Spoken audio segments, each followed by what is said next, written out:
Ms. Pitko, Mr. Dwyer, Mrs. Gerber, myself, Mrs. Vitale, Mr. Cummings, Ms. Jacobson, Mr. Peterson, Mr. Murphy, Ms. Solari, Ms. Phillips, and Ms. Denny. I ask you to all please rise for the pledge. And Mr. Dwyer, will you lead us in the pledge, please?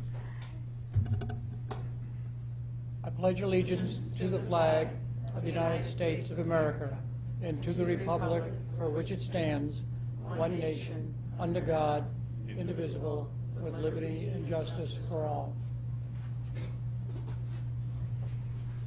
Thank you. Ms. Maxinelli and Mr. Asa and hopefully Ms. Leeper will be joining us shortly. Apologize for the late start. Student reports. We'll hear from our students from Fairfield Ward and Fairfield Ludlow. Who would like to go first?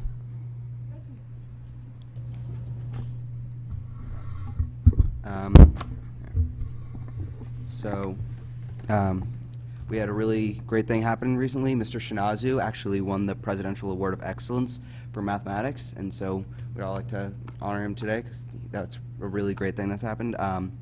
We're having advisory tomorrow on Wednesday, and then we're also having our fall concert on Thursday, so everyone's looking forward to that. And then 2 weeks ago as well, the Ward team got 14th place in the Yale Physics Olympics, and so that was really good for everyone who's involved for that, and also Mr. Apgar who ran it. And then Thank you. Last Wednesday, seniors were able to take advantage of the PSAT day for underclassmen, so they were able to take part in college visits off the school campus or workshops in our College and Career Counseling Center.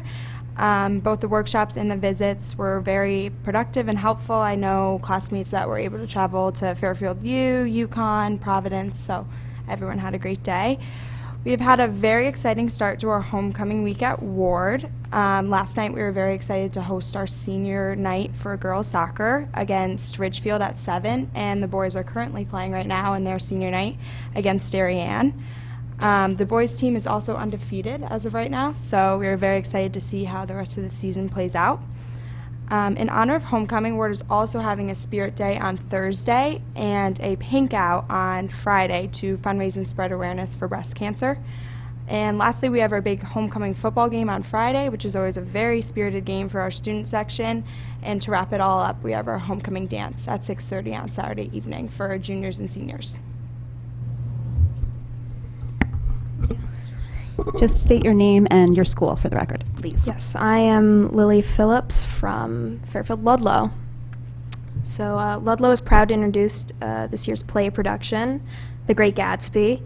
Under the new direction of Miss McIntosh Newson, the premiere is slated for this winter. Auditions were recently held, and rehearsals have begun to kick off this year's performing arts at Ludlow.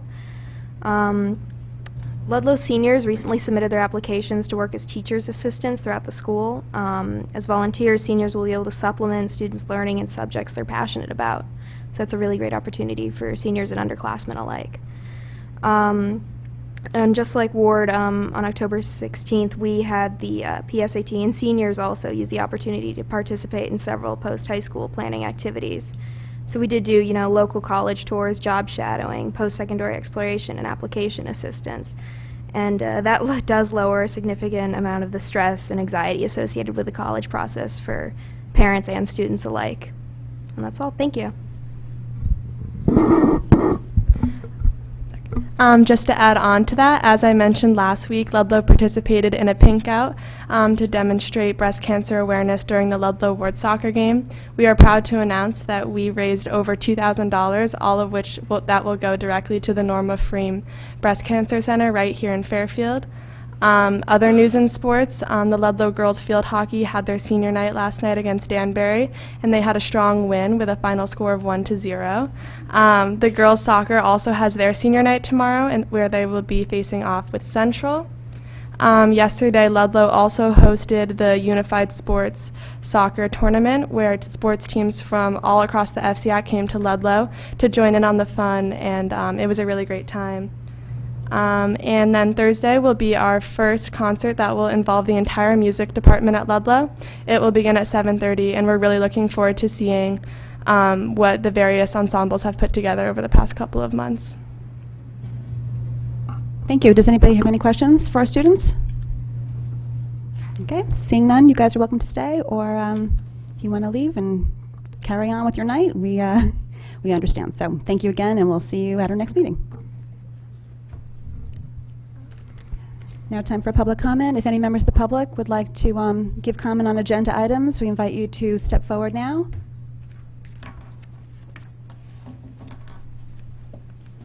Okay, seeing none. PTA recognition, Mrs. Gerber. First, could I just have a show of hands as to how many PTA Board of Ed reps there are in the audience right now? Okay, great. So every year at this meeting, we recognize the Board of Education reps for all of our school PTAs. It's usually one of the last positions that the PTAs are able to fill, but it really does serve a very valuable service of reporting back to the individual schools as to what's going on at our meetings. And with the advent of Fair TV, we've definitely seen a decline in actual physical attendance at our meetings. So to those of you who perhaps are watching, thank you very much for your service. And for those who are here, not to put you on the spot, but if you could please come up to the microphone and just introduce yourself and the school that you represent. And thank you again for your service. Good evening. I'm Matt O'Gurk, 287 South Benson. There it is. Hi, Matt O'Gurk, 287 South Benson Road. I'm here representing Sherman, and I'm happy to come here in person from time to time. So, thank you.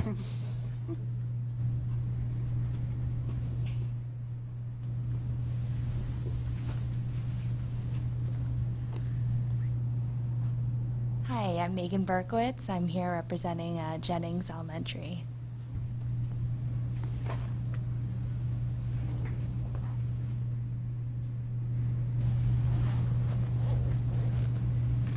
Hi, Katie Flynn representing North Stratfield with a touch of ECC. They don't technically have a PTA, but I said I'd help out.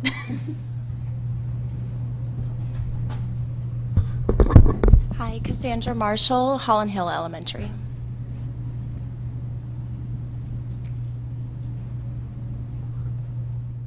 Okay, thank you all for your service, and again, thank you to everybody watching at home. We appreciate your doing your due diligence from the comforts of your living room, hopefully.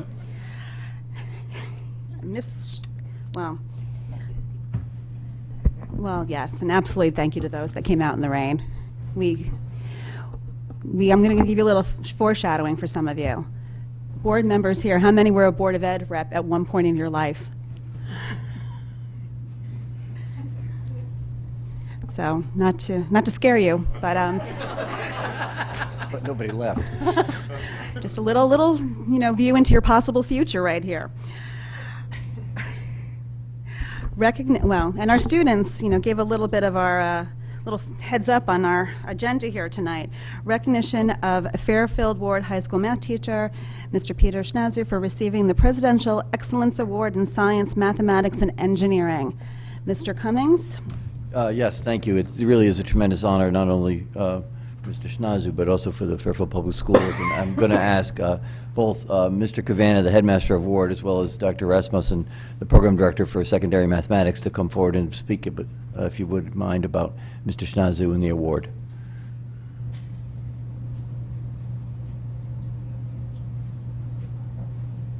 Okay. I'm going to let them handle it. I'll just hang out back.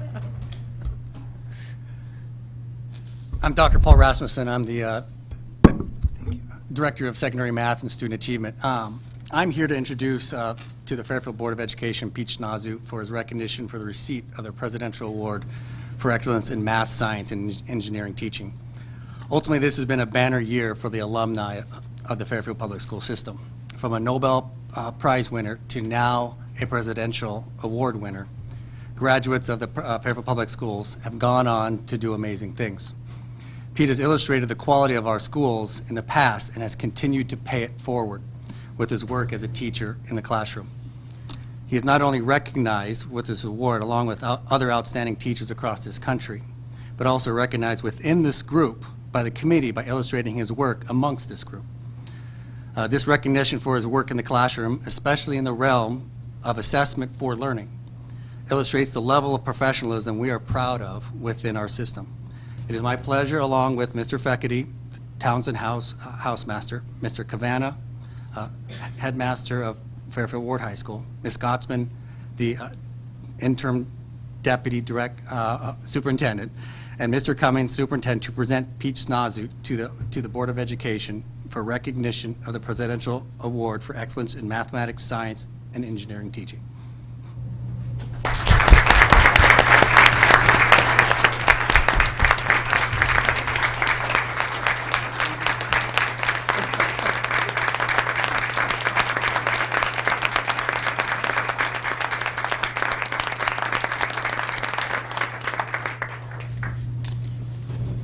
I thank you for such a rousing applause, and I'm honored to be here today. And I was speaking, Mr. Rasmussen asked me to come to the middle school math meeting this afternoon, and I told him a little bit about my experience, but I told him that most importantly to me, as an alum of Fairfield High School and someone who went to Holland Hill and then Tomlinson and then Fairfield High School, and now coming back to Ward to teach, I'm honored to say that I feel like this award is not just for me. This is for all of my past teachers, and especially those like Joe Cron and Ray Breik, who have really instilled the passion in teaching in me and have given me a love for student achievement and just that love of the aha moment. So I'm honored to be here today, and I thank you so much for your applause.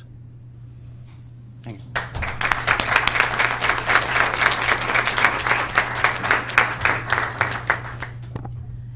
And we are honored to have you here, and thank you for all your work. And it has been a banner month for the Fairfield Public Schools. Not that every month it isn't a banner month, but to receive international and national recognition at this level is really something to be very excited about. So thank you for your work, and thank you for the example that you set for our children, for our community, and for our fellow staff members. If any members of the board have any questions or comments, I invite you to. Seeing none, thank you. Thank you. I know. Very much. Picture. Picture? Yeah. One chair.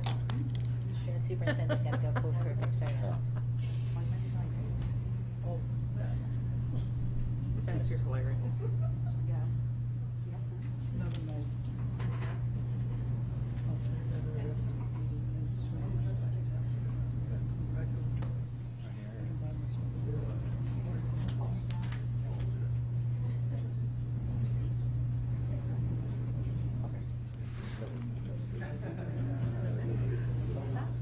There was like an accident. Was there an accident when you guys were coming here? You couldn't get around. I was driving through to come this way. And there is about 8 police cars. That was like at 3:30 this afternoon. What were they doing? There was a drug stop that went awry, and the guy ended up like running out on 95, being chased by police dogs or something. Like 10 cops. Like he was over by Staples, and then he like ran like to get up on 95. Right? Yeah. I saw that Jen was going to be at the Riverfield PTA, so I was like, well, if she can go, then I can go. For like Oh. so it was already running late, and then 95 was falling. Yes, And then Jennifer on just it, texted me. It was get like, there's something wrong. around The circle. So I was like, what? Just the rain? And then it was like, cars. More than just the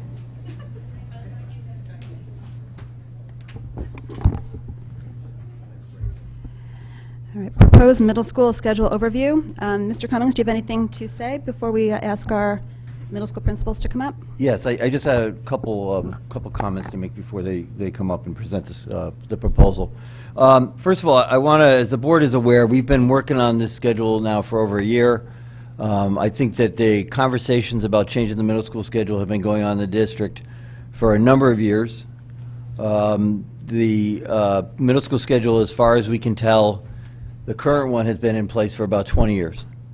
Essentially, and the principals tonight will go into more detail around this, the schedule that we have in place struggles to meet the learning needs of our students. The middle school schedule, excuse me, stands out as the only schedule at any of the levels in Fairfield Public Schools that doesn't contain time for extended learning activities. We began this process in earnest over a year ago. We beginning working with the middle school team leaders to identify some core commitments. Those core commitments have remained throughout the process. We are aware, certainly, and I might want to take a moment here to thank the Fairfield Education Association, who have worked with our staff to identify concerns from the teachers, to give us a good understanding of what those concerns are, and to really lay out a path for us to go forward from tonight on how to address those concerns and make the schedule work as it's going to work in the years to come. Based on the feedback that we got from teachers and on the work that we did and the visits that were undertaken, the research that was done, essentially for the past 5 months, particularly our assistant principals, periodically have holed up in various offices throughout town and worked through the schedule details to make sure that the ideas that we could present, and different ideas were explored, but the idea that eventually is coming forward can work. That we are not quite done with that process, but we feel very good about what we've been able to create. But again, and I know I speak for the principals when I say this, without the work that they did, we would not be able to bring forward the proposal to you tonight. Just a couple things, and I feel that these need to be, and one more thing on that. Now that we've essentially created the mechanics, if you want to look at it this way, we've created a skeleton around which a schedule can be created. The work that needs to go into place is fleshing that out. We need to put details in place around what the different periods will look like. Particularly, I know there's concerns about the enrichment intervention period. That's the work that lies ahead for us, as well as the instructional changes, the professional development we need to provide our teachers in the months to come. And our commitment, both as a district and at the school level, is to make sure that our teachers are able to go forward working within the new schedule. So that is where we're going forward, and again, I would turn this over now to the principals to come up.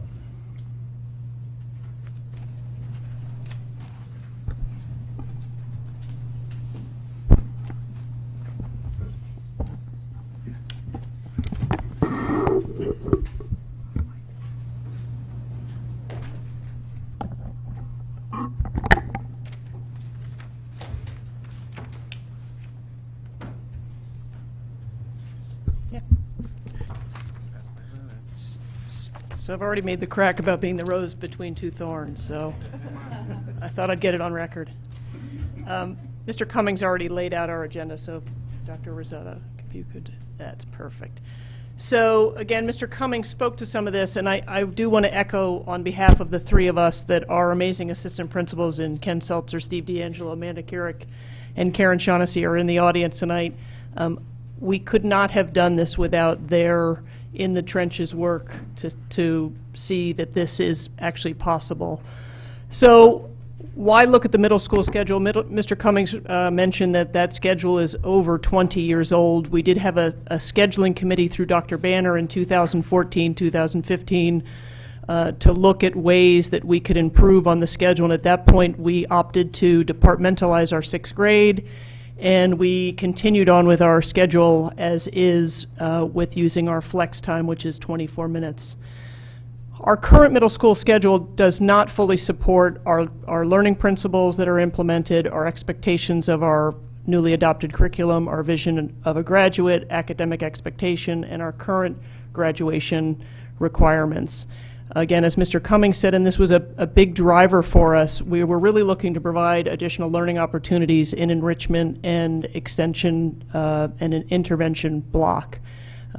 Along with that, looking at increased instructional time with fewer transitions throughout the school day for the middle school child.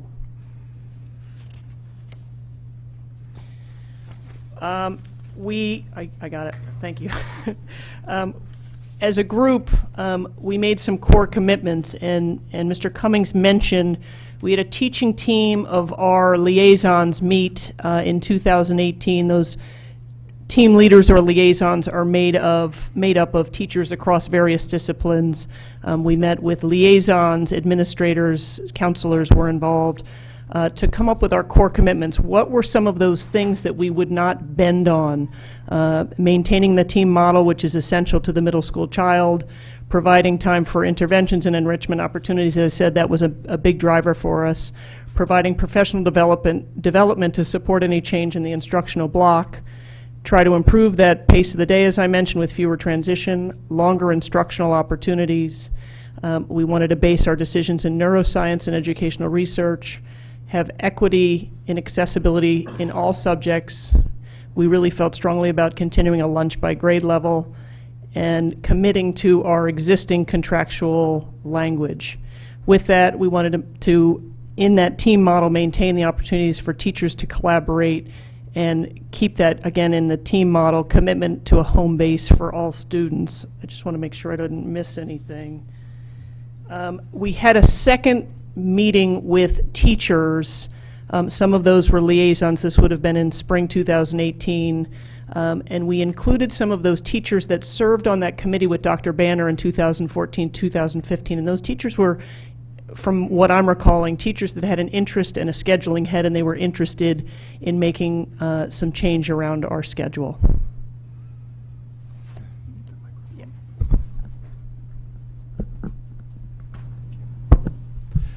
So the Fairfield Public Schools Learning Principles, you've seen these before. They were developed, as you know, by educators throughout the district a few years ago, and really they provide a foundation and guidance for all that we do in the work in the schools. But when we were going through this scheduling revision process, they really provided us with a lot of guidance. We think about middle school as sort of the beginning of their secondary education for the students. It's setting up the stage for success as they move on to high school. These principles, as you see up here, are really based on the growth mindset, taking students from where they are and moving them to the next level in their education.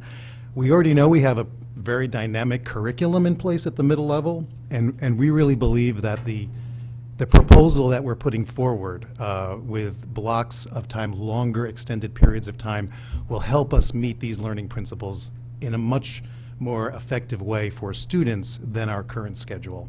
I just wanted to highlight some of the key words in these statements. Passionate learners. The belief that all learners are capable of success and growth. That ties into our thinking about having dedicated intervention time, dedicated enrichment time built into the schedule, not pulled from something else. Creating meaning. Extending knowledge. Academic and social risk-taking. We talk about healthy risk-taking at the middle level quite a bit. We talk about the social-emotional health of students quite a bit. Having time to sit, work, process through knowledge for a period of time, we believe, will actually help and enhance healthy risk-taking, but also the social-emotional health of students, and lower anxiety levels in some ways, because the pace of the day will be less hectic than it is now. Inspiring self-assessment, reflection, adjustment and adaptation. Key words that when we looked through research, when we were talking among ourselves as teachers and as educators, those are key pieces to middle school education. We want them to dig in, we want them to reflect, and have time to reflect on what is being presented each day. So having those longer periods, we feel, will be very helpful. You know that we have experienced some very major curricular changes nationally, coming down from the state, from the national level, and they're listed on the board for you. We also included on this the Chromebook Initiative 1-to-1 that you very generously have supported at all 3 grade levels. So this year, for the first time, all students at the middle level are carrying around their own personal device that has really been a game changer in many of our classrooms. My own observation on that is that they are being used as a tool for instruction in some amazing ways at Fairfield Woods. But when we think about the curriculum changes that are listed on this slide, and you think about what is common among them, what underpins them, it is that they are based in inquiry learning, problem solving, higher order thinking, individualizing instruction in some way, small group instruction, working with kids who need a little extra time, and of course that additional use of technology, which can really flip the classroom. And we feel strongly that to do justice to the curriculum that we have at the middle level and to meet these standards that are embodied in these documents, we need time, dedicated time with them on a daily, on a basis where they can spend time each day in a content area digging deep. So we feel it's really going to enhance our curriculum.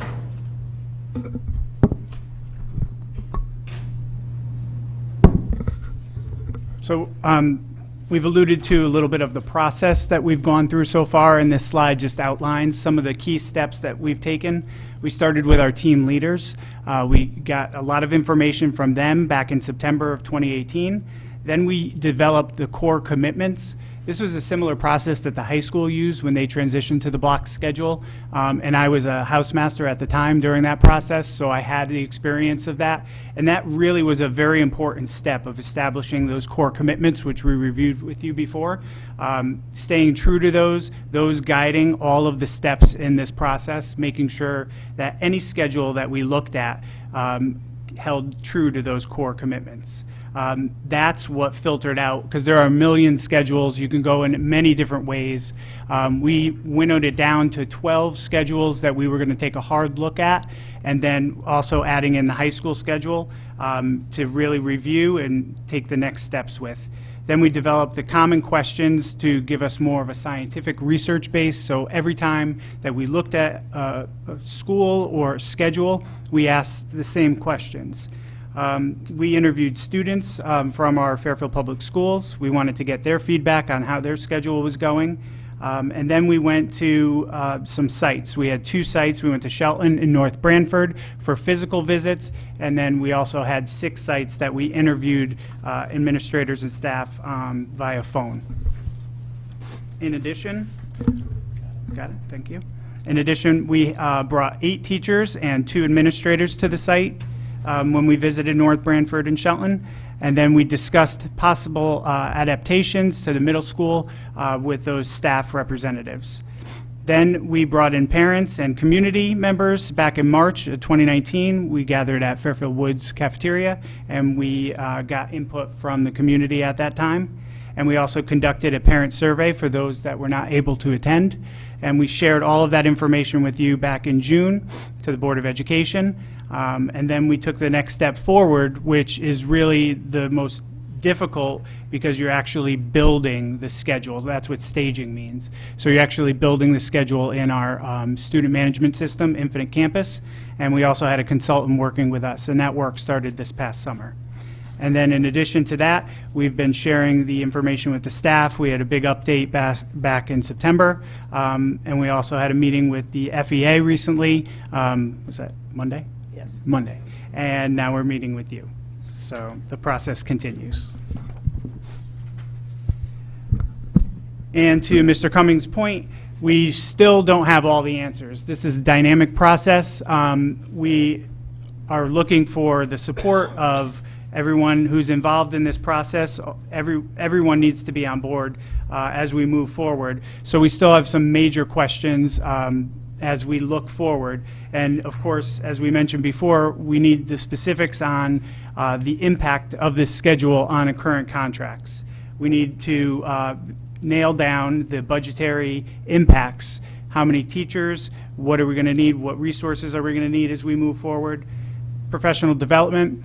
This is definitely one of the most important things. We need to make sure that the teachers have all of the training that they need to feel comfortable to do this transformation to a block schedule and do it right. No matter how long we teach, it's all about the instructional strategies and what the teachers are doing with that time to help students achieve their best. So that will definitely require a lot of professional development, and the process that we went through at the high school is something that we could mirror as we move forward at the middle school level. And then the intervention and enrichment periods, we have not mapped those out specifically yet. We would like to do that in a collaborative way. Of course, we have ideas, but those will be blocked out, and more specificity will be put to those in the coming days and weeks.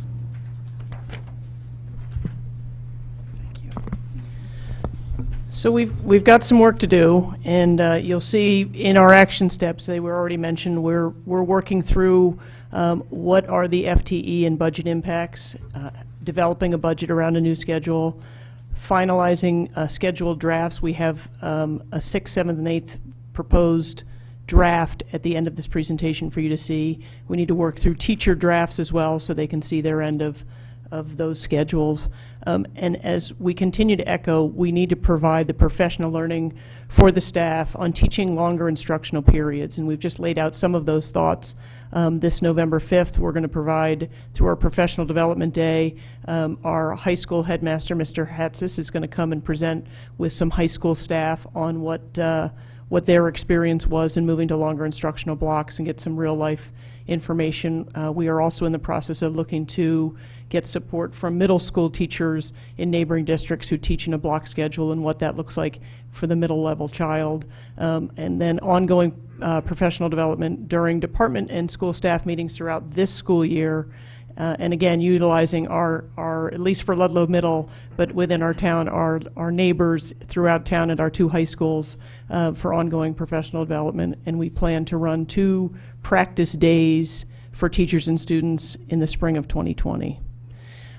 Again, collaborating with teachers to develop, between teachers and program directors and administrators on developing offerings for enrichment and intervention periods. Again, that work would happen throughout this spring and 2020 to continue to develop those enrichment offerings by department and by school.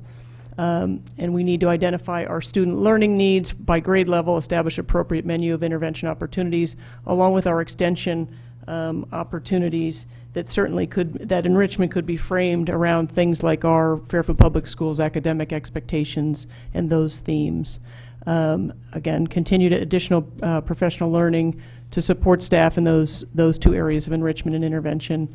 And then throughout our SRBI process, we would be operating on a 6-week rotation in that intervention process. So we'd make a determination, does the student stay in that intervention based on data, or is that student ready to exit the intervention and head on to enrichment, and vice versa for those in enrichment that may now need an intervention? We would have the time for those blocks.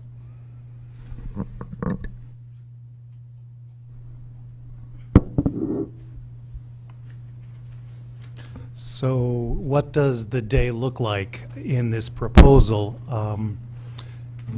We have a finite number of minutes. We're not extending the day in any way, so it's really a matter of how we utilize the time that we're given with the students. So where we are at this point in the proposal is to have 4 periods a day, each of them approximately 88 minutes. So the core classes and the unified arts classes would be 88 minutes. And then PE and music would be backed up to an intervention and enrichment period of 44 minutes each. So that would combine to 88. So that would be the 4 periods in the day. We would start the schedule on the first day of school, and we would operate it throughout without missing a day, so snow days wouldn't impact the order. We wouldn't want to be confusing people, so if we were to have a snow day in one of the days, we would just pick up the next day we were in school with the day that is assigned for, the periods that are assigned for that day. Of course, we want lunch, one of the most important parts of the middle school day, to be embedded, and so that they all would have lunch with their grade levels. So all 6th and 7th and 8th graders would be eating with their grade level partners.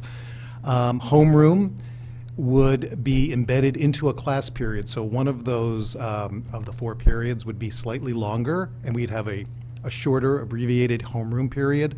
Probably not the first period of the day, but we haven't really come down to that level of detail just yet. But it would be a place for us to handle some of the administrative things that typically happen in homeroom.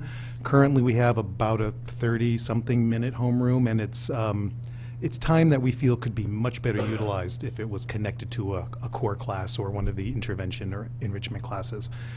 And as I already said, the intervention enrichment piece would be opposite the PE and music period. So each of those would be 44 minutes. So that's the basic layout of what the schedule looks like. And then to Dr. Rosado's point, there's a finite number of minutes in the day, so we needed to find time. So this slide just outlines what the old minutes are for each of the areas that we're working in, and what the new hours would be in the areas. So we gained 143 hours of enrichment and intervention. So if you look, as we were saying before about the passing time, there's 29.4 hours of passing time. So we're recapturing that time in all of those transitions that happen in the day. That's wasted time. So now we're recapturing it for instructional time. We're taking the minutes back from homeroom. We're shortening that period because there's going to be more time for connection, social emotional learning, intervention, and enrichment in the 143 hours. So it's just a repurposing of time, and as I mentioned before, having less time in the hallways and more time in the classroom. Yes, this is across the school year. I mentioned sample student schedules before, but just to give you an idea, and I apologize, everything on this, many of these on this slide appear to have turned pea green, where they look very colorful on my screen, so apologies. But for example, we need to utilize our personnel, and when we talk about all hands on deck, particularly around interventions, using our language arts specialist, our math resource teacher, our reading teachers, those teachers that specialize in language arts, writing, math, whatever that may be. So you will see as we go from 8th grade, 7th grade, and 6th grade, that enrichment block moves to a different slot so that we are not spreading ourselves too thin. You will see again that the intervention enrichment block pairs in 44 minutes with PE and music, that family, consumer science, tech ed, art, and health would be 88-minute classes, and then the core classes, your math class would meet every other day. So essentially, students would be taking, hypothetically on Monday, math and language arts would be on Monday, science and social studies on Tuesday, math and language arts on Wednesday. For those of you that have high schoolers, you get the gist of what I'm saying. And sorry, world language is obviously in there as well, 88 minutes every other day. And again, as I mentioned, that intervention enrichment block, you see it has shifted in timeline, and same basic layout for 7th grade. And then our 6th grade, again, intervention enrichment block moves, again paired with music and PE, and two core area classes per day, and then the world language is in there as well. Do you want to do the review? Sure.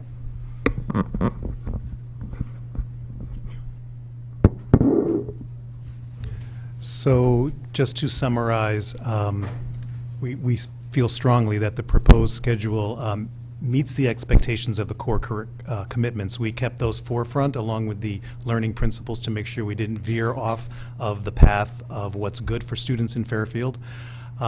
There is still work to be done. I'm actually very excited about that. I think this school year that we're in, once we move forward, I think November 5th is going to be a powerful PD day to begin the ball rolling. But I'm looking forward to working with teachers and other educators in the school system to design what some of these blocks are actually going to look like. So there's some meat on the bones as we move into the winter and the spring of this school year. And of course, we do need to prepare for the budget for next school year, and that happens, it's already begun happening and will be happening throughout the fall and winter. So we are working with HR and central office folks as well to look at our FTE, the impact on that, and what possible cost it may, the impact of the cost that we may have to be talking about when we're actually in the budget season. So those are the things that we are continuing to work on, and we thank you for your attention and certainly welcome any questions or comments you might have for us.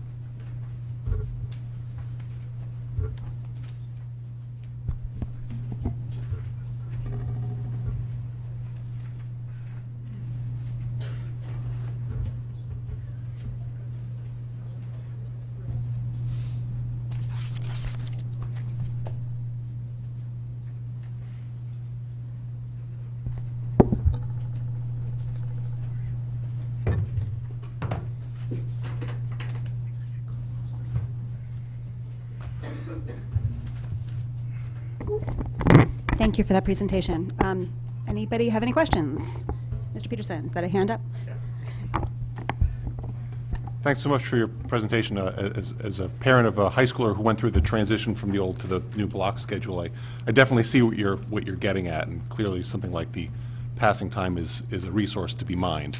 So I get it from a theoretical standpoint. I do have several questions. I think that looking over all my comments, my fundamental concern is, and I'd be interested to hear your perspective on this in terms of, you're going to have some kids who are 10 or 11 years old in some of these very long 88-minute periods, which seems to me to be a challenge. Getting my sixth grader to sit down for 88 minutes is, I don't know what your thing is about how that's going to work. Go ahead. I'm very excited about that prospect. Most of my career was as an elementary teacher and principal, and I can bear witness to the fact that students younger than 10 or 11 can definitely be very involved and engaged in activities, learning activities and instruction, direct instruction, small group work for as long as this time, for sure. As was mentioned earlier, for many years in Fairfield, our sixth grade classes had a double block of language arts. At Fairfield Woods, I know they bemoaned that when that was actually taken because they loved having the kids for language arts, but we brought in the world language, which was a nice addition as well for the sixth grade curriculum. But they loved having the kids for that double block of period of time, and have spoken to me throughout this process that it's not only doable but advantageous for kids. So I can speak from personal experience that it's very, not only possible, but advantageous for kids. No, that's great to hear. As a parent, you wonder about the fidgetiness. I would just only add that our elementary level, our students, K-5, go 90 minutes in some cases in an instructional block. I think in many cases we all think of instruction as rows and desks and everyone sitting for 88 minutes. I often have parents say to me, I need my son to sit in the front row. And I say, well, at Ludlow Middle, we're often teaching theater in the round. The teacher is moving, the kids often are moving in groups. So again, it's doing that professional development and working with teachers who are currently doing much of that, but how do we instruct for 88 minutes where there is some natural movement within the lesson? Great. One of the things that I noticed in terms of the loss of minutes, it's a lot fewer minutes allotted to music. I was wondering what the music teachers are feeling about that. Because if am I mistaken, from 6 to 8, there's still a music requirement for every student, correct? That's correct. Yes, and I think what we were looking at when we looked at the old minutes, proportionally, the music had quite a few more than some of the other subject areas.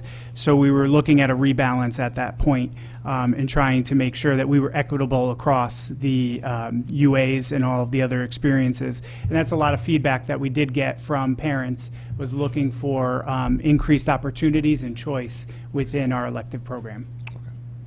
I guess, and one other question that I have is about the timetable. Maybe this is a question for Mr. Cummings. It looks like you're going to be coming back with some kind of presentation for us in January with the various FTE impacts and contractual issues. You're hoping to have this for the 2021 school year? Yes, we are. I think the big unanswered question right now, beyond the professional learning that has to take place, which we're building a process and a calendar for now, is ultimately what the expectations will be for staffing and how that will fit into the greater picture of our budget expectations.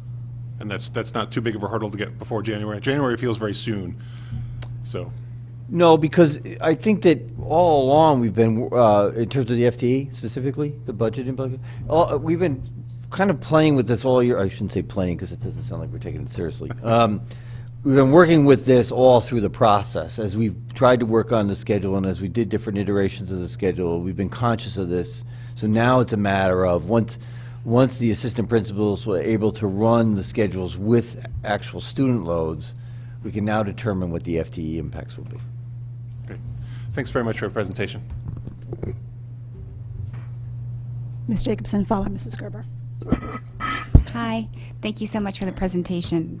Sounds very exciting. I just have 2 quick questions. I noticed in the sample schedules, and I know it might not be final yet, was there any reason why 7th grade was chosen as the grade to not have the cores back-to-back over, say, 6th grade? I could see 8th grade just building up that stamina, but I was just curious if there was any reason or it just worked out best that way. I'm looking back to our assistant principals, but I think it was just laying out a draft. Okay. And No lunch particular wave. reason? No magic to that. Okay. And then the second question I have is there any thought process at this point that core course offerings would be expanded beyond what we have today? It is possible, as far as adding More- different courses. It's possible. We wanted to cross this hurdle first, work through schedule, PD for staff, adjusting to the instructional minutes, and that's an option down the road. I think there's great opportunity in the intervention enrichment block. That needs a lot of work to be fleshed out, but I see lots of opportunity across all 3 middle schools to be developing a variety of different new courses that we currently don't have in place. And then the last question was around the enrichment piece. Do you envision that you would be offering different things by school based on culture or interest at each school site, or will they be the same? Is there a commitment either way to that, or just that's? I don't think we've committed to it yet, but typically the enrichment and those classes and those offerings are done around teacher passion and interest and student interest. So I think it would technically be a little bit different. I don't think we'd be lockstep with each other in the 3 middle schools. But we would try to have some theme. The way that we're envisioning it right now is based around the academic expectations. So that would establish a theme. So we'd be focusing on the same skills within the content that we're covering. Okay, thank you. Mrs. Gerber? Yeah, thank you as well for the presentation. One question I have is, do we have any sense of approximately how many middle schools in our county, in our DRG, are using a block schedule already? Like, are we kind of at the front of the line? Are we kind of in the middle? Are we bringing up the rear in terms of, where other schools are? I mean, I know you talked to reviewed 12 middle school schedules, but I wasn't clear, were those all block, or were some of them different? And I'm just curious where we are. We looked in North Branford and Shelton were the 2 blocks that we found, and I think I said this at our last presentation. We looked at schedules that are similar to what we have in a 7-day period. We spoke to some schools that have a modified block, and at least in my phone calls, and again, I think I said this to you during the last presentation, in those that I spoke with, they said, we don't like our schedule, and when you figure it out and fix it, give us a call back and we're going to steal your stuff. One of the core commitments that we found in at least in Shelton on my visit, world language is an elective and music is an elective. And again, in sticking to our core commitments to Fairfield and what we feel passionate and strongly about, again, that was difficult in working, and our assistant principals, God bless them for this, in working through that, the weeds and the work on that to know that a schedule is possible. And I also want to say that for the record, I think Fairfield's at the front of the pack in so many ways. Mm-hmm. And I think in this work, I think we're out there in a very positive way. There are some locally, but I'm not sure about our particular DIRG. Got it. I just have one comment to that. So in my research from the National Middle School Association, this is the This We Believe document, was published in 2007, and they're encouraging schools to use a flexible schedule and to move away from the 40 to 50 minute period, and their recommendation is to a 75 to 150 minute period. And the reason that they encourage that is to have more diverse instructional strategies are possible within an extended block. Okay. So. That was in 2007. Thank you. And then one other question I had, and I don't know if you've gotten this kind of deep in the weeds on this, but it was just always an issue when my kids were in middle school, music lessons. how is that going to fit in with this? Just because I know that was always kind of a fraught topic in terms of when the music lessons and missing class time and that type of thing. So I was just curious. That's a great question. It's one we get often, and not just music lessons, but there are many things that the students are pulled from their core instruction because that's the only time that these things can happen, because our schedule is so tight and so scheduled out the way that it is. So music lessons is one of those. We haven't fleshed out exactly what that will look like, but I anticipate that coming from at a different time. But even if it came from a core period that's 88 minutes and they went out for a lesson, if that had to be that way, they would still be getting a significant amount of their core class. Right, because they wouldn't have an 88-minute lesson. Exactly. But we're looking at options related to that, but there are many things that students are pulled for currently that I think this could help with. I'd also just like to add, and many of you have experienced it, I mean, your walkathon, your basketball bash, your author visit, all wonderful things that I wouldn't give up for anything. That enrichment intervention block is a block of time that could possibly be utilized for some of those special events without losing instructional time. Okay, thanks. And then just one other question, sorry. And I don't know if this would maybe perhaps be through the chair to Mr. Cummings.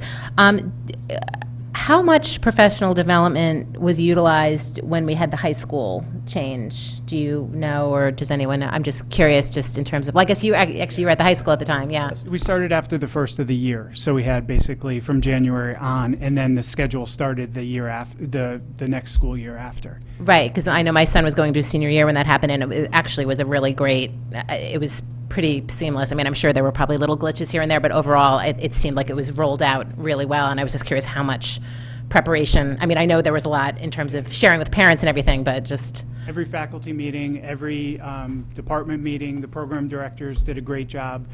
We did a lot of in-house training, teachers training the teachers.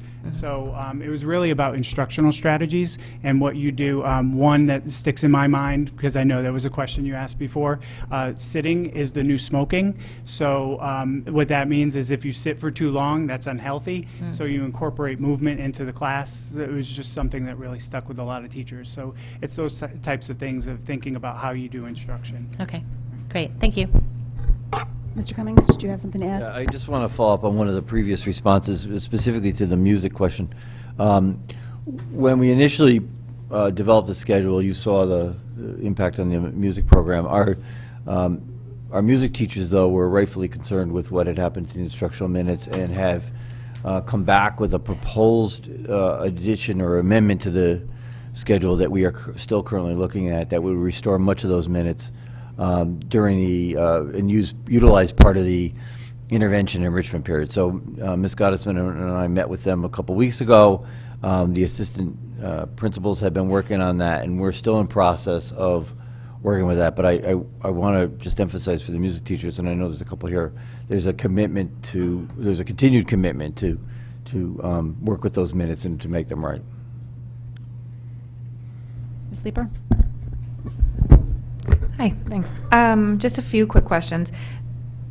Going to the block schedule won't have like curricular impacts, will it? After you mentioned all the curricular changes that have taken place over the past several years, this won't change any curriculum, would it?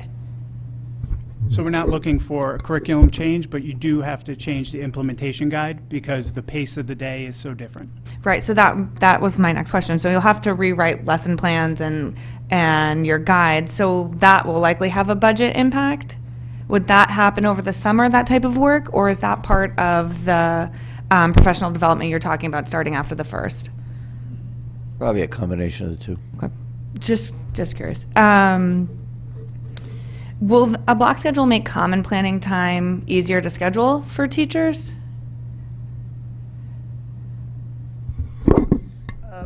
We are committed to the team approach and would have collaborative time for teachers. Awesome. And then that's the last question. I thought our middle school had STEAM. Do we not have STEAM in middle schools? We're full of STEAM, but we do not have STEAM. Okay. All right then.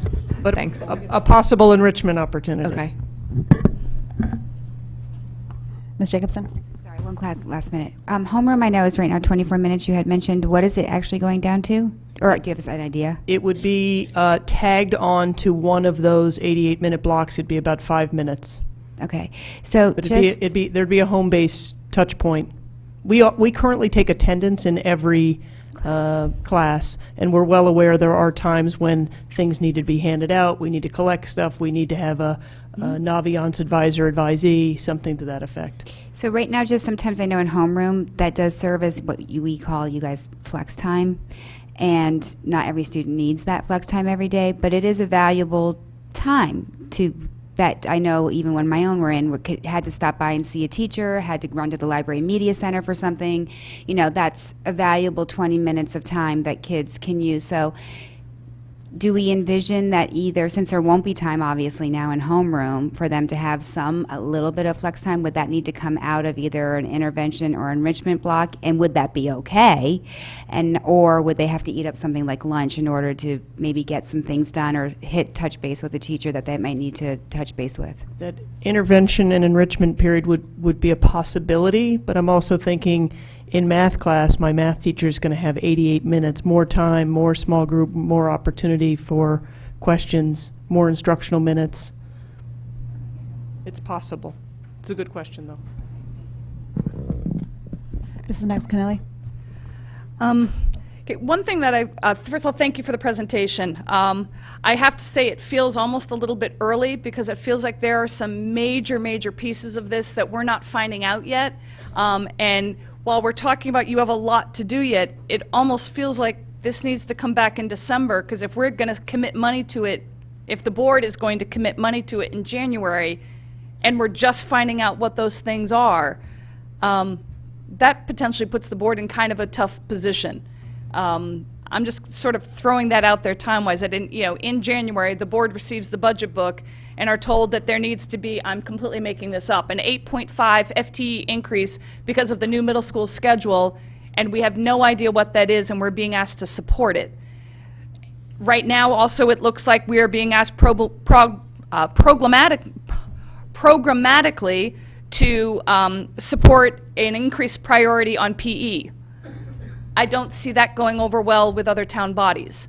So I feel like there's some significant pieces to this that we don't know yet. Right. And so I just raise that as a concern for if the board is just going to find this out in January at the same time that we're getting to the bottom of a budget book, I'm concerned about that. Okay.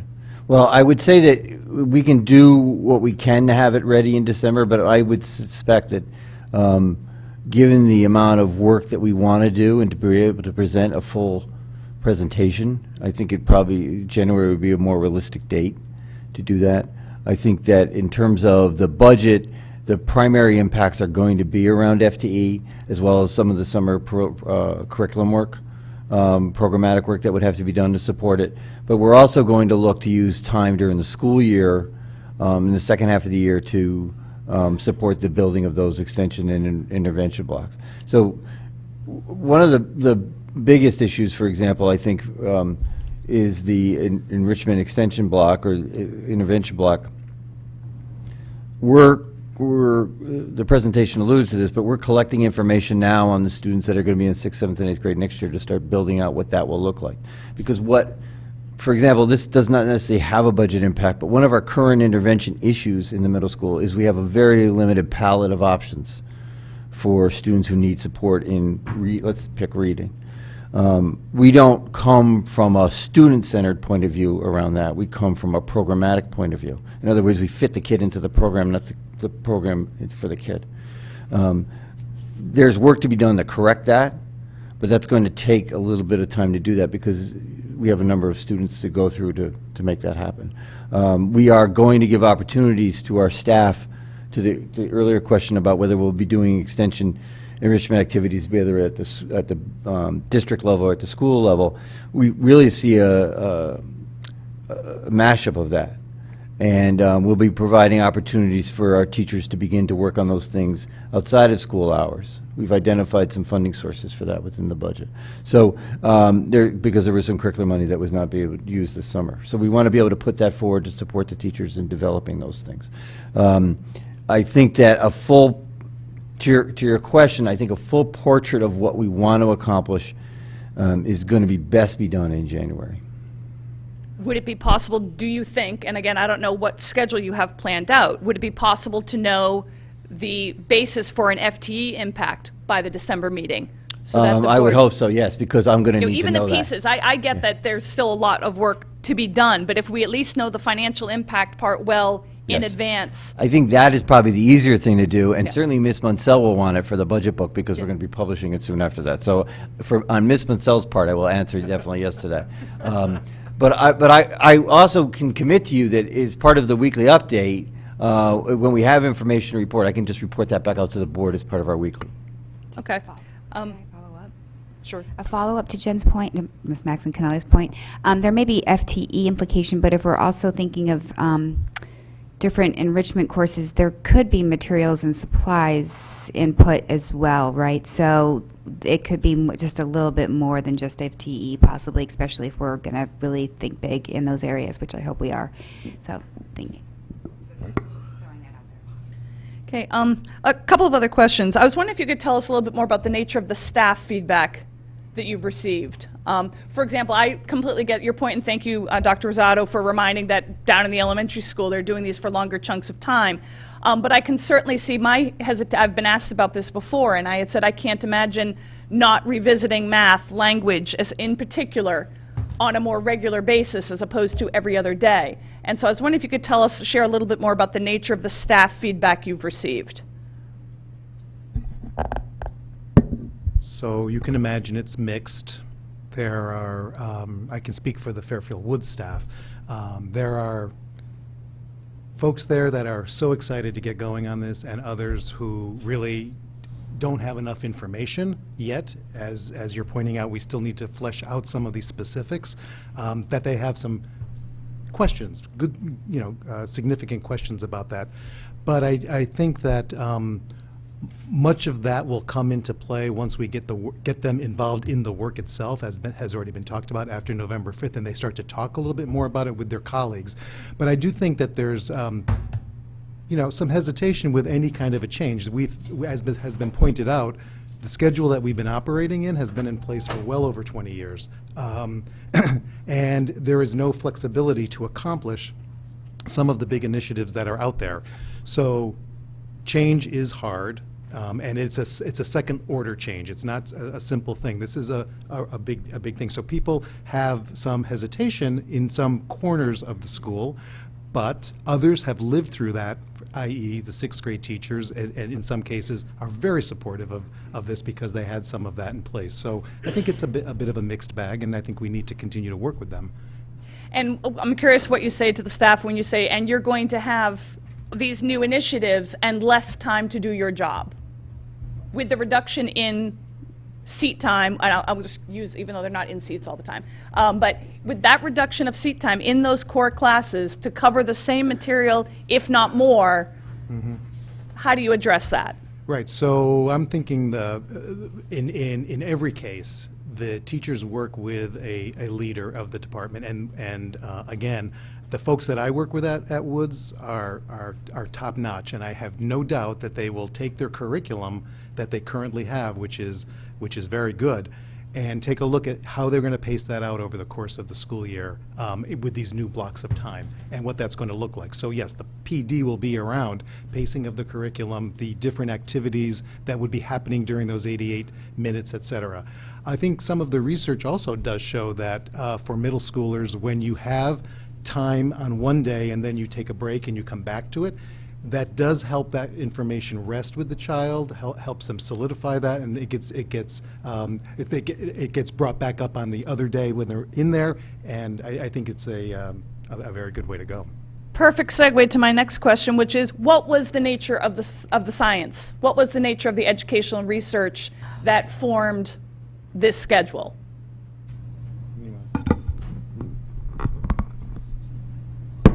We took a look, as I mentioned before, at the This We Believe document, which was published in 2007 by the National Middle School Association. We also did extensive research in the educational reference guides and articles, and all of that information we used as Meg mentioned before, the neuroscience to support going to a block schedule. So it wasn't a decision that was made without doing the research, also using the research that was done at the high school level and in collaboration with some of the administrators there and some of the documents they used to help us make our decision.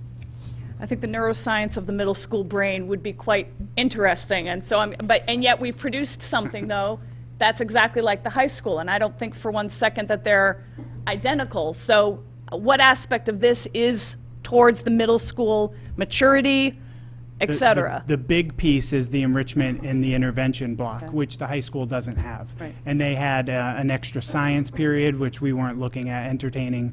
I know that they moved away from it after I moved to the middle school level, but we're focused on the intervention and the enrichment period that we have a tremendous need for. So that is within lines of the guidelines. And as I mentioned before, moving away from a 40 to 50-minute period was in the guidelines from the National Middle School Association. Oh, yes. I also have a personal example. I have a daughter at home who went from middle school and was very stressed with the pace of the day. I have a different child now because Oxford has a block schedule, and she's more organized. The pace of her day has slowed down.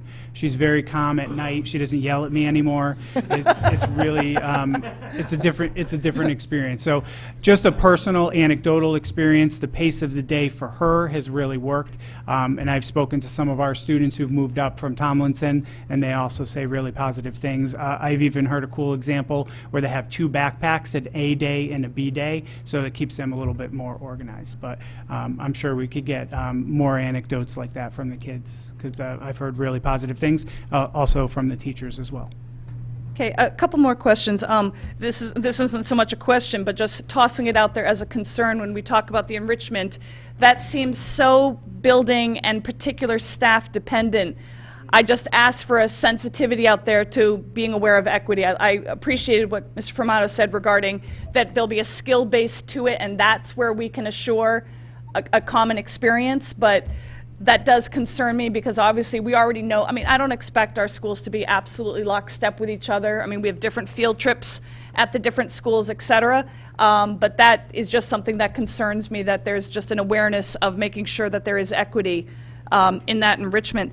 And speaking of that, I know when we've been talking about the UA courses, that there's the discussion of, are we maintaining our current UA offerings? Is that something that's also being, I mean, sort of to the idea of new courses, is that something that's being revisited as part of that, or is this going to be a next step? It would be a next step. So we will maintain our current programs. Again, in making that adjustment to the 88-minute instructional block, we'd maintain our current programs. Okay. And then my last question, just, again, I have to admit that chunk of time for PE is something that's bothering me. When I just figure, you know, it's one thing if we were somehow coordinating it with lunch and it invented a recess, which I know is not possible, and I'm not advocating for it. Our sites don't really permit that. As much as I know, even in high school, they could use recess. But is there any thought to doing, and of course this is a curveball, but the high schools, for example, will have PE for half the year, of doing something where if it's on a trimester schedule, that two of them, they're in PE, and then it becomes a different type of offering. We're not there in this draft. We did talk about the additional minutes in PE, and there is quite a group out there in support of recess, and this would just provide more movement during the week, during the year. True. I guess, I look at this as we're going to be advocating for budgetary impact where we have provided greater emphasis on phys ed and an intervention and enrichment program that we won't be able to describe, and reduce time in their core classes for their education. And again, and I know I'm sure this will all get fleshed out, but that gives me pause. Thank you. Ms. Picco. First, I really want to thank you for keeping the team dynamic together, because that is middle school. That is so important. I wish we had it at the high school. I miss it. I miss understanding the kids and really getting to know them through other teachers' eyes. I have a couple things. How many times will the art teacher see a student in a marking period?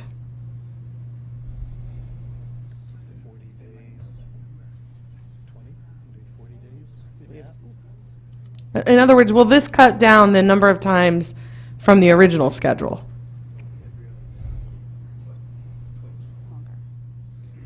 It's 2 hours less than our current schedule across the year. Okay. So when I taught middle school for 10 years, we had a flex period, kind of like your intervention, enrichment period. My worry is that you'll try to fit a whole lot into that period of time. I recently went to a NEASC at Bolton High School, and they had a period of time in their high school. And they said that over time, what happened was everything started being scheduled during that time. And they found that kids started to wander the building. That, oh, I need to go see a teacher. Oh, I need to go talk to my music teacher. And it really was not being utilized. What they decided from their NEASC was that they were now going to structure it a little differently. So I'm really kind of concerned. I get that kids need intervention and enrichment. I'm just worried that over time it's not going to have the meaning it really needs. That's part of our work ahead is developing that structure. When we did the Shelton visit, they had an array of offerings that students were able to select, and it was everything from study skills to working in a greenhouse. Again, a lot based around student interest, teacher passion. Those are things we need to flesh out. But the last thing anyone at this table wants is wandering students. We need to be very cautious at the middle level or any level as to how we structure and schedule our kids. I had one more, but I lost it. Sorry. Ms. Leeper. I'm just thinking of this now as everyone's asking their questions. Are you guys thinking about working with high school teachers, specifically for 8th graders around the enrichment and intervention block, about things they're feeling like the middle schoolers are not coming into 9th grade prepared for, and how we could use that intervention block? I know the past 2 years we've been hearing, for example, Algebra 1. There's a group of kids, there's only Algebra 1, there's not sort of a lead into Algebra 1, and they're feeling like maybe there is something structured we could be doing for those students to help them be more prepared. And I'm sure Algebra 1's not the only area. That's just what came to mind. So certainly our program directors have a great knowledge of 612 curriculum and pacing, but we have conversations 8 to 9, 5 to 6.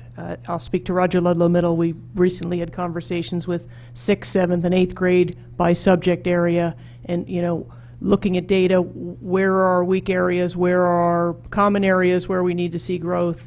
So I envision those things happening. Again, we're going to be utilizing our high school teachers in working on how did you instructionally plan for this 88 minutes. I hope I didn't imply in any way that our middle schoolers are not prepared for 9th grade.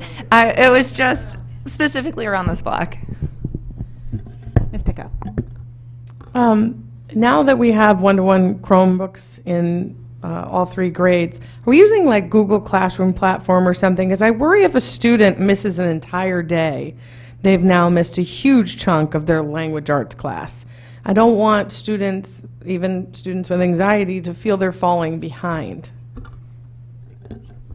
I think that's a big part of the professional development that we went through last year, and now teachers are implementing a lot more of it. So I think as we continue to grow and we continue to grow the skills of the teachers and they're sharing with each other, we'll see more and more of that. But it is growing every year that they're using Google Classroom.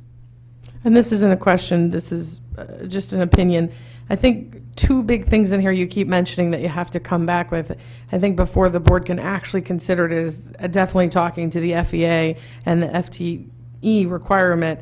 Those are huge. I mean, in every district, those are the 2 things of why they haven't taken on a block scheduling. I think before any of us can make a decision, we really need to know those answers. Mr. Dwyer. I feel compelled to speak up for those members of the educational profession whose subject area is physical education. Someday somebody ought to do a graph that says the hours where physical education have been cut out of the school day versus a graph showing the rise of obesity among our youth. I think physical, and I know that Mrs. Maxon-Connelly values physical educators just as she values others, but I think it's always a balance, and training children to be fit and well and find a lifetime sports activity that can keep them healthy as they raise their own children is valuable time.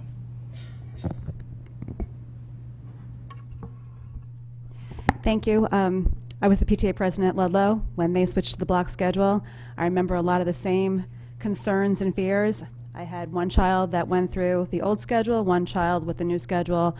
The block schedule was so much better. I think from the social emotional aspect of it, just having that block of time with a teacher in the classroom really just gives students an opportunity to connect, which really wasn't covered here. So I'm excited about that. To Ms. Maxon-Canelli's point about recess, I would love to see in your discussions, either as part of the larger PE, just to get kids outside more, even in the enrichment block, if there's opportunities to get outside.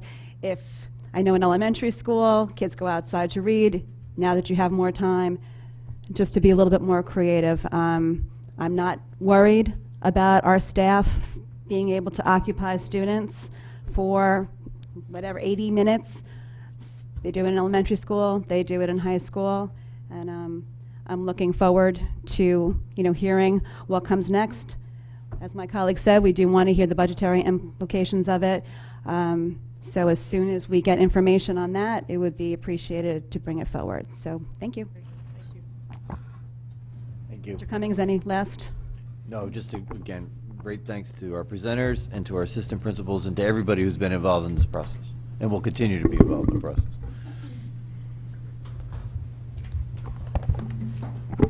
Okay, moving on. Environmental testing at school field sites. I have a quick update from Mr. Cummings. Okay, at the board members' seats is the report from Jim Olson from Ty and Bond that was requested at our last meeting. It's an overall summary of the testing results that have been done throughout the district since August. Before the meeting, Mr. Peterson said to me that the specific mention of the Fairfield-Ludlow High School courtyard is not on here, so I'm going to ask Mr. Olson tomorrow to update that with update this with that, and if there's any other questions, I'll get comment on that. And once we have this updated, we'll get this posted on the website as well. Before I just want to add, it's listed very briefly in the summary of ResDec results for playgrounds, but not in the summary. If there's anything else on this that you saw immediately, and if the board members have any other questions on this, if you just let me know. Like I said, we'll make sure that it's as complete as we can and before we post it online for everyone. Just a quick other updates. We are waiting. I think we are close. Our priority at the schools remains the Jennings Playscapes. We understand that the town is close to presenting us with a remediation plan, although we've not seen it yet. So once we have that remediation plan, I just want to let people know what the aspects of that would be. Essentially, what has to happen is, as people are aware, the soil beneath the timbers, the landscape timbers that surround the playscapes, is the primary source of concern at both of those sites, the one to the right and left of the building. The soil itself will need to be tested. The timbers were tested. The soil itself will need to be tested. So once the timbers are removed, the soil will have to be tested. We're working with Ty and Bond for a quick turnaround on that. Once those results come back, and the purpose of that, by the way, is to determine if further remediation would be needed.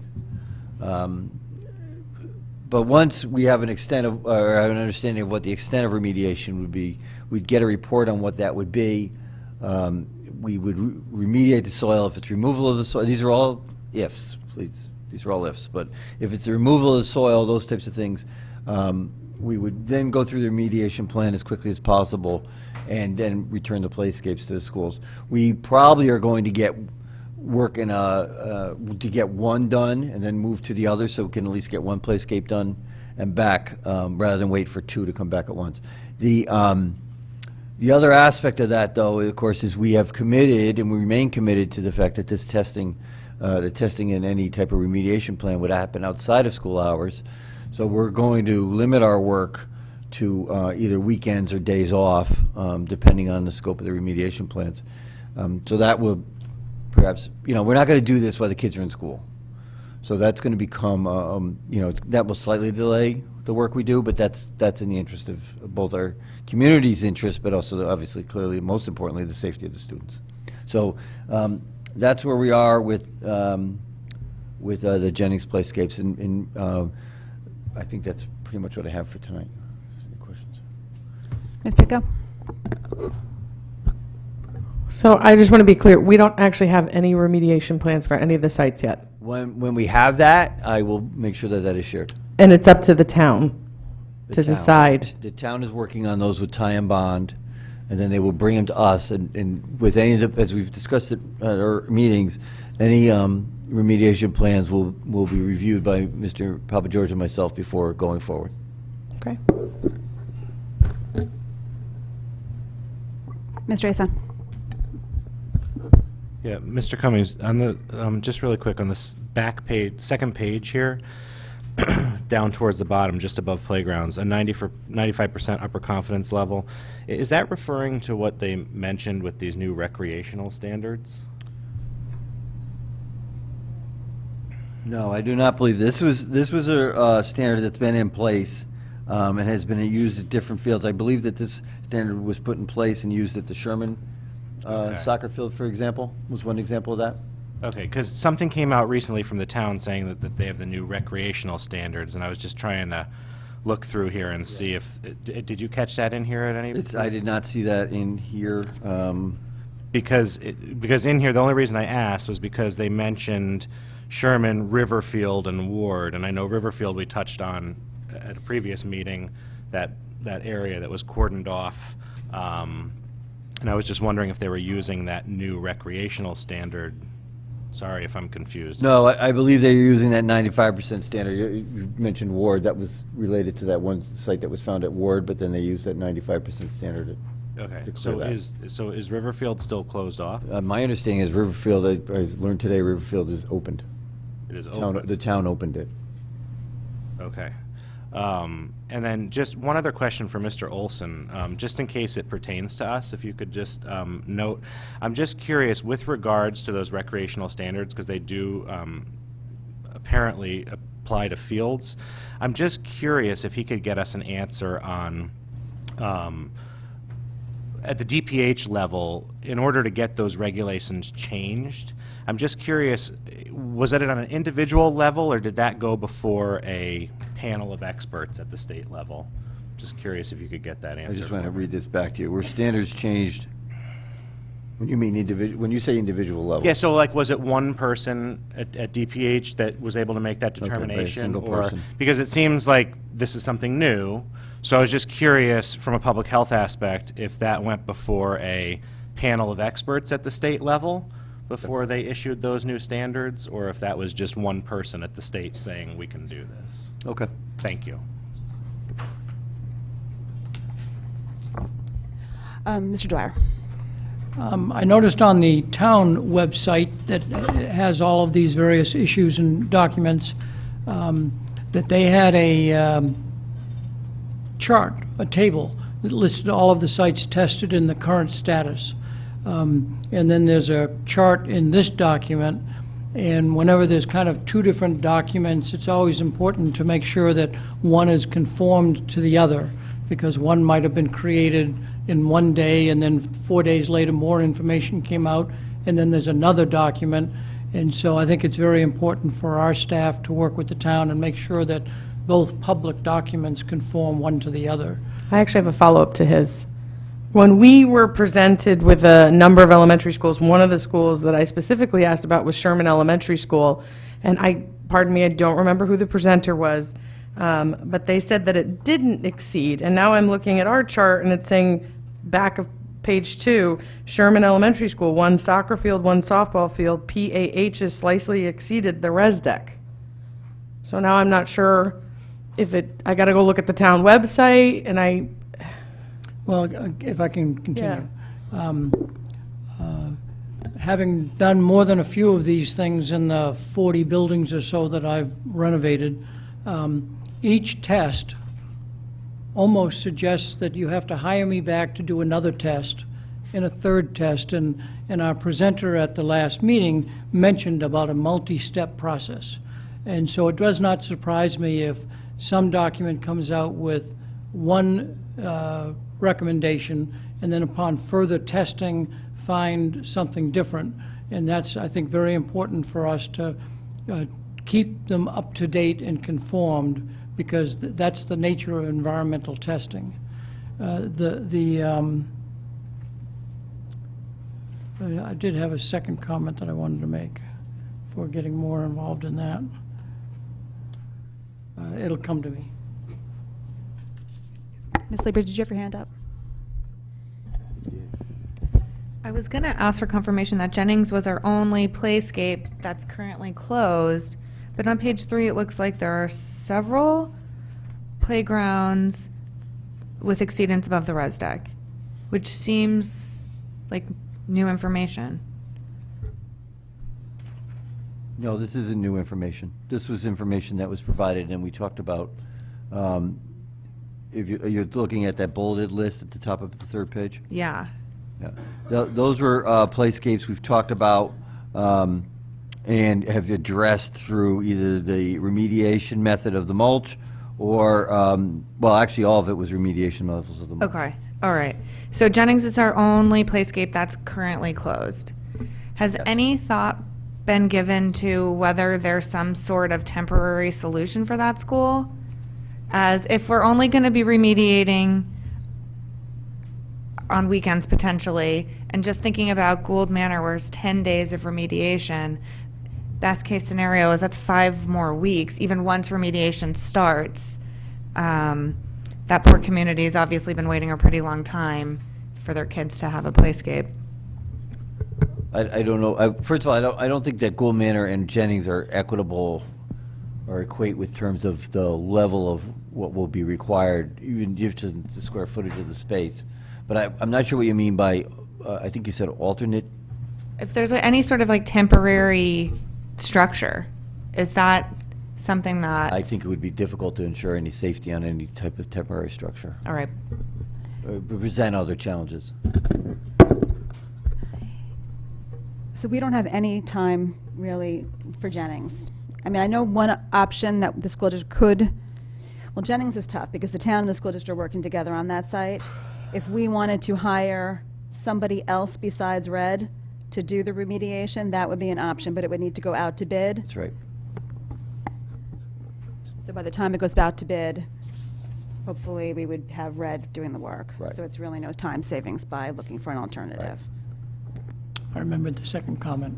Mr. Dwyer. To follow up Mr. Ace's comment, I believe that at the last meeting, we had a parent come forward and suggest that we should meet a certain regulation that in his mind should be met. The person from Ty and Bond was saying the only one that he has at the moment is the residential standard. And then a couple of weeks later, as Mr. Ace pointed out, the state issued new recreation standards for the Fairfield project. They're not statewide, as I understand it. They're for the Fairfield project. This committee that's being put together, the environmental committee, whatever it's called, it may be interesting to have that group of citizens look and say, when we come across this kind of an issue, whether it's at a school site or a town site, what is the standard and who should we look to for that standard?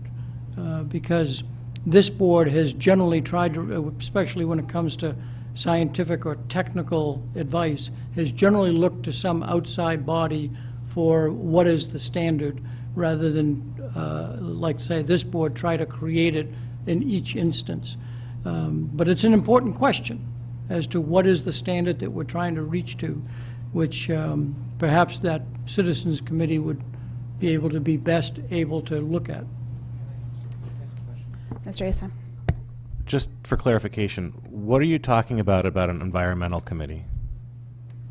I believe there was a proposal by the first selectman. I thought that didn't pass. Like, I thought that didn't go anywhere. Didn't that go like to the RTM and it like died or something? No action was taken, but that doesn't mean that it won't in the future be. Okay, so just to be clear, there's no current. Not at the moment, but if, Okay. but if it does Sorry, get. I just want Yeah. to clear up any confusion there because Yeah, no, I'm you're not correct. aware of any environmental. No, you're committee. correct. That's a good clarification. I suspect that because of the issues around this issue, that's an idea that eventually will be worked out and eventually created, but you don't know.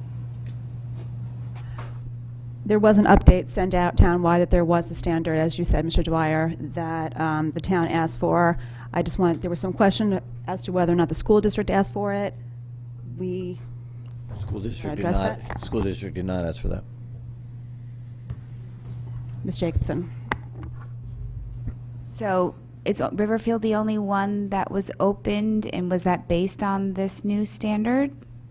Because I don't remember that being in the notice of that. The Or maybe I'm wrong. Riverfield was opened based on this 95% standard okay. that Mr. Asa mentioned in his question on that second page of this. So these new recreational standards haven't actually resulted in anything being different at this point? No. On our end? On our end, they have not. Okay, thank you. And according to the update, the town was still looking at it, just for the board. I did reach out to the first selectman, Mr. Cleary and Mr. Carey, just for, please to let us know if they have reached any decision on how they're planning on using that standard, and have not gotten any guidance on that yet. Ms. Pitko. Is this tie and bond report going to be up on the school's website, the town's website? I don't know if there's any copies in the back. Once I have there's a couple corrections added to it, we will post it on the school website. Okay. Any other questions on this agenda item? Okay, seeing none. We'll move on to the approval of the CDC tobacco survey for FLHS grades 9 through 12. Recommend a motion that the Board of Education CDC tobacco survey for FLH grades 9 through 12. Mrs. Gerber, seconded by Ms. Leeper. A couple questions came up at the last meeting that Ms. Gottesman sent to us via email. There was a question about the compensation to the school district. Just for the record, it's $500 the school district will receive if we approve this, for the students taking the survey. We will receive payment 4 to 6 weeks after the survey is taken. Ideally, the money will be used to support the topics covered by the survey. The survey will take 25 minutes to complete. That was another question. 5 minutes for the intro and about 20 minutes for completion. If anybody has any other questions? Mrs. Maxinelli? Just briefly, this has come up in the past regarding surveys of a personal nature like this. Are staff instructed to have any type of debrief afterward? If in the course of answering the questions, it prompts, it could be curricula-related questions or not, but I just toss that out there as a consideration for staff. I think you're referring to, and I want to make clear, that if in the course, that sometimes when students engage in something like this, it prompts other issues. Yes, that is something that's a standard protocol we talk about with staff. And related to a survey or not, as those issues come up. Right, so staff the know how point to is if direct they're, students appropriately. if they're answering a question about vaping and it makes a student want to say, well, wait a minute, but I've heard this, just that there will be time allotted to that, it would be a shame to Yep. lose that opportunity, is what I'm saying. Yes, that's right. Any other questions? This is a voting item. Any members of the public like to come and speak to this?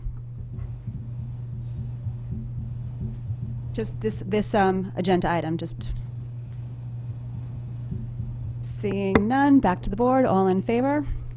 Ms. Pitko, Ms. Leeper, Mr. Dwyer, Mrs. Gerber, Mrs. Vitale, Mr. Asa, Ms. Jacobson, Mrs. Maxinelli, and Mr. Peterson. Motion passes 9-0. Approval of the BOE handbook. Did the Board of Education approve the BOE handbook? Can I have a motion? Mr. Dwyer, second by Ms. Pitko. Mrs. Maxinelli, any comments? No. I didn't receive aside from hearing from you, Mrs. Vitale, I didn't receive any other questions in the 2 weeks since this was handed out. So I don't know if I'm anticipating any questions right now. Oh, look at that. Mr. Asa. I just want to say thank you for all your hard work. You set me up. Well, my questions, I had some more acronyms. And that I was just curious if the committee had talked about at all. How do I say this?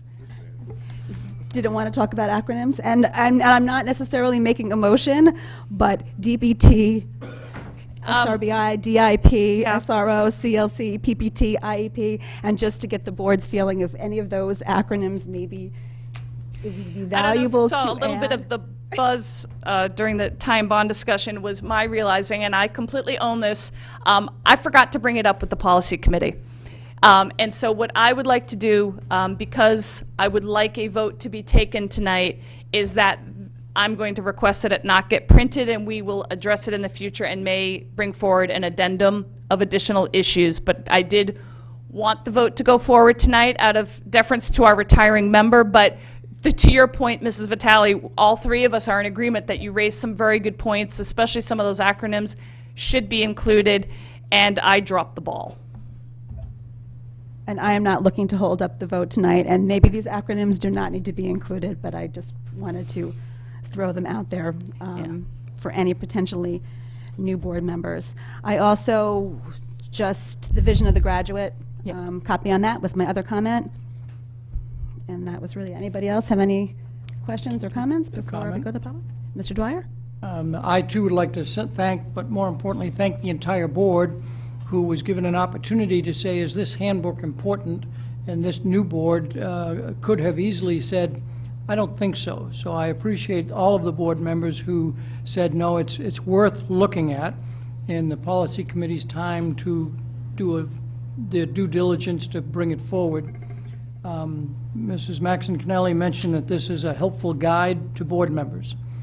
I think there's two other purposes. One, the public sometimes isn't quite sure how we operate and under what rules, and they don't have the time to go through all of the state laws and policies and bylaws and standard protocols that we do. And so in one place, the public can see an explanation for why we operate in the way we do. And then most importantly, it's for future board members who are thinking of running for office. They can read in one place what they're getting into. So I think there are multiple purposes, and I thank the board for moving it forward and hopefully acting on it tonight.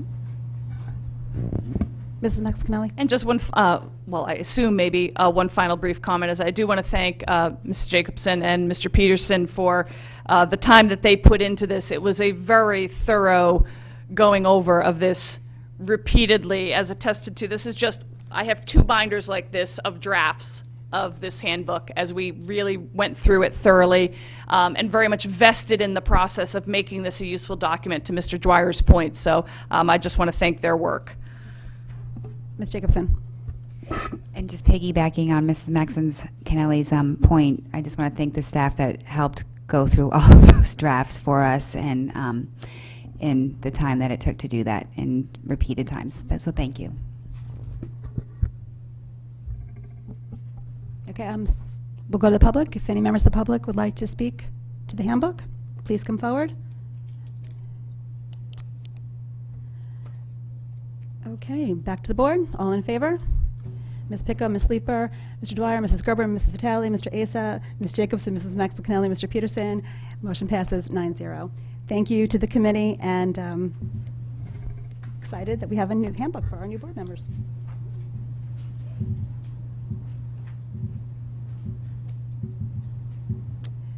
First reading of policy 1300.2, relocation notice, accessibility for disabled. Ms. Maxon-Kennelly? In the course of getting all of the policies set for the new website, Ms. Brown and Ms. Tozo, working with Ms. Deasy, is going through policy by policy. And this change here is simply a reflection that it needed to be updated and that we preferred to put in language that wouldn't have to be changed if we ever have staffing changes in the future. So this was not driven by anything other than a reflection that, as it was inaccurate, and now it's something that can go forward again regardless of staffing changes. Does anybody have any questions about this? Okay, thank you. Approval of the minutes. Did the Board of Education approve the September 24th, 2019 regular meeting minutes? Motion, Ms. Pitko, seconded by Mrs. Gerber. Any discussion? All in favor?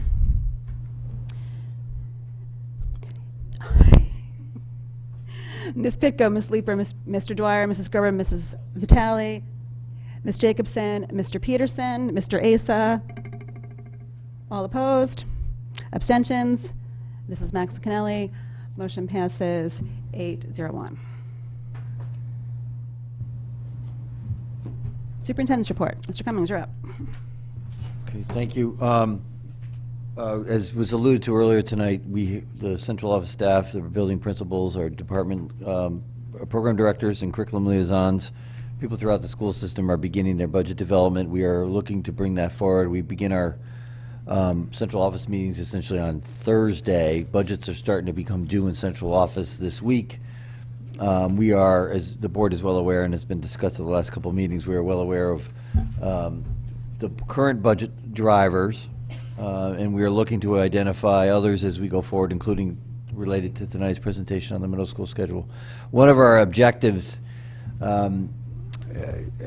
based or in response to past concerns is to make sure that the board is informed along the way of processes that could have any impact not only on budget, but certainly on things like schedule, staffing, and anything that was going to impact the instructional program at the Fairfield Public Schools. So we are committed to working to continually improve our communication with the board and with the public around those things. And tonight's presentation was certainly part of that.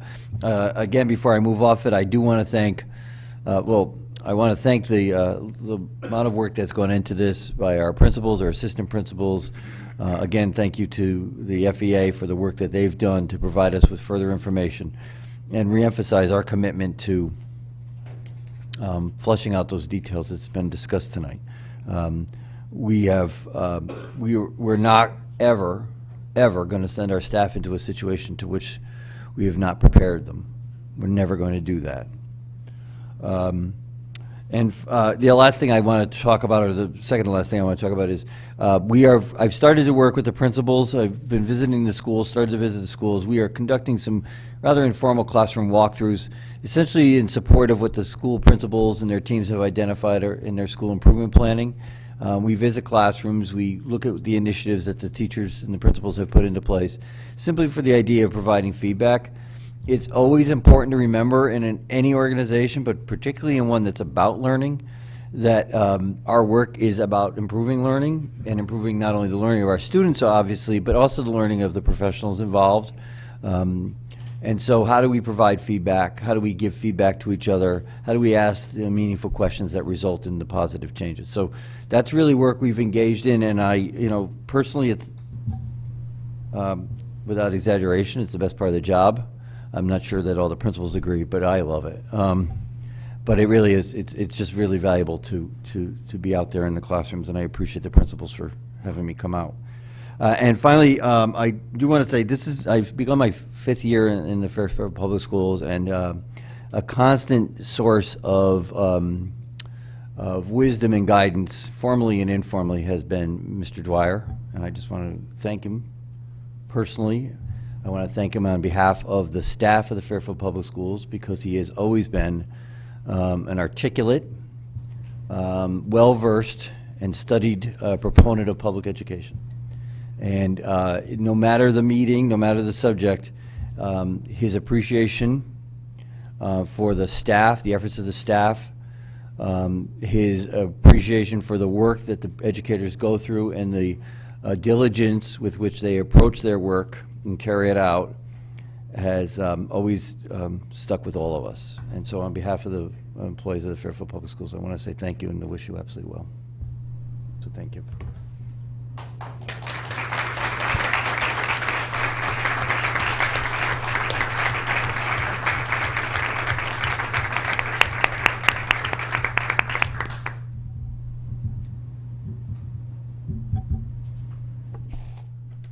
Anything else, Mr. Cummings, or is No, that was it. I always try to end on a good note.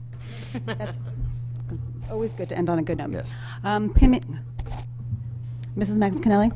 Just as a follow-up to the budget preparation manual, something we had been talking about and which were part of your goals was setting out this idea of a 5-year long-term specific budget goal of how you see the passage of the next 5 years and the commitments of the district.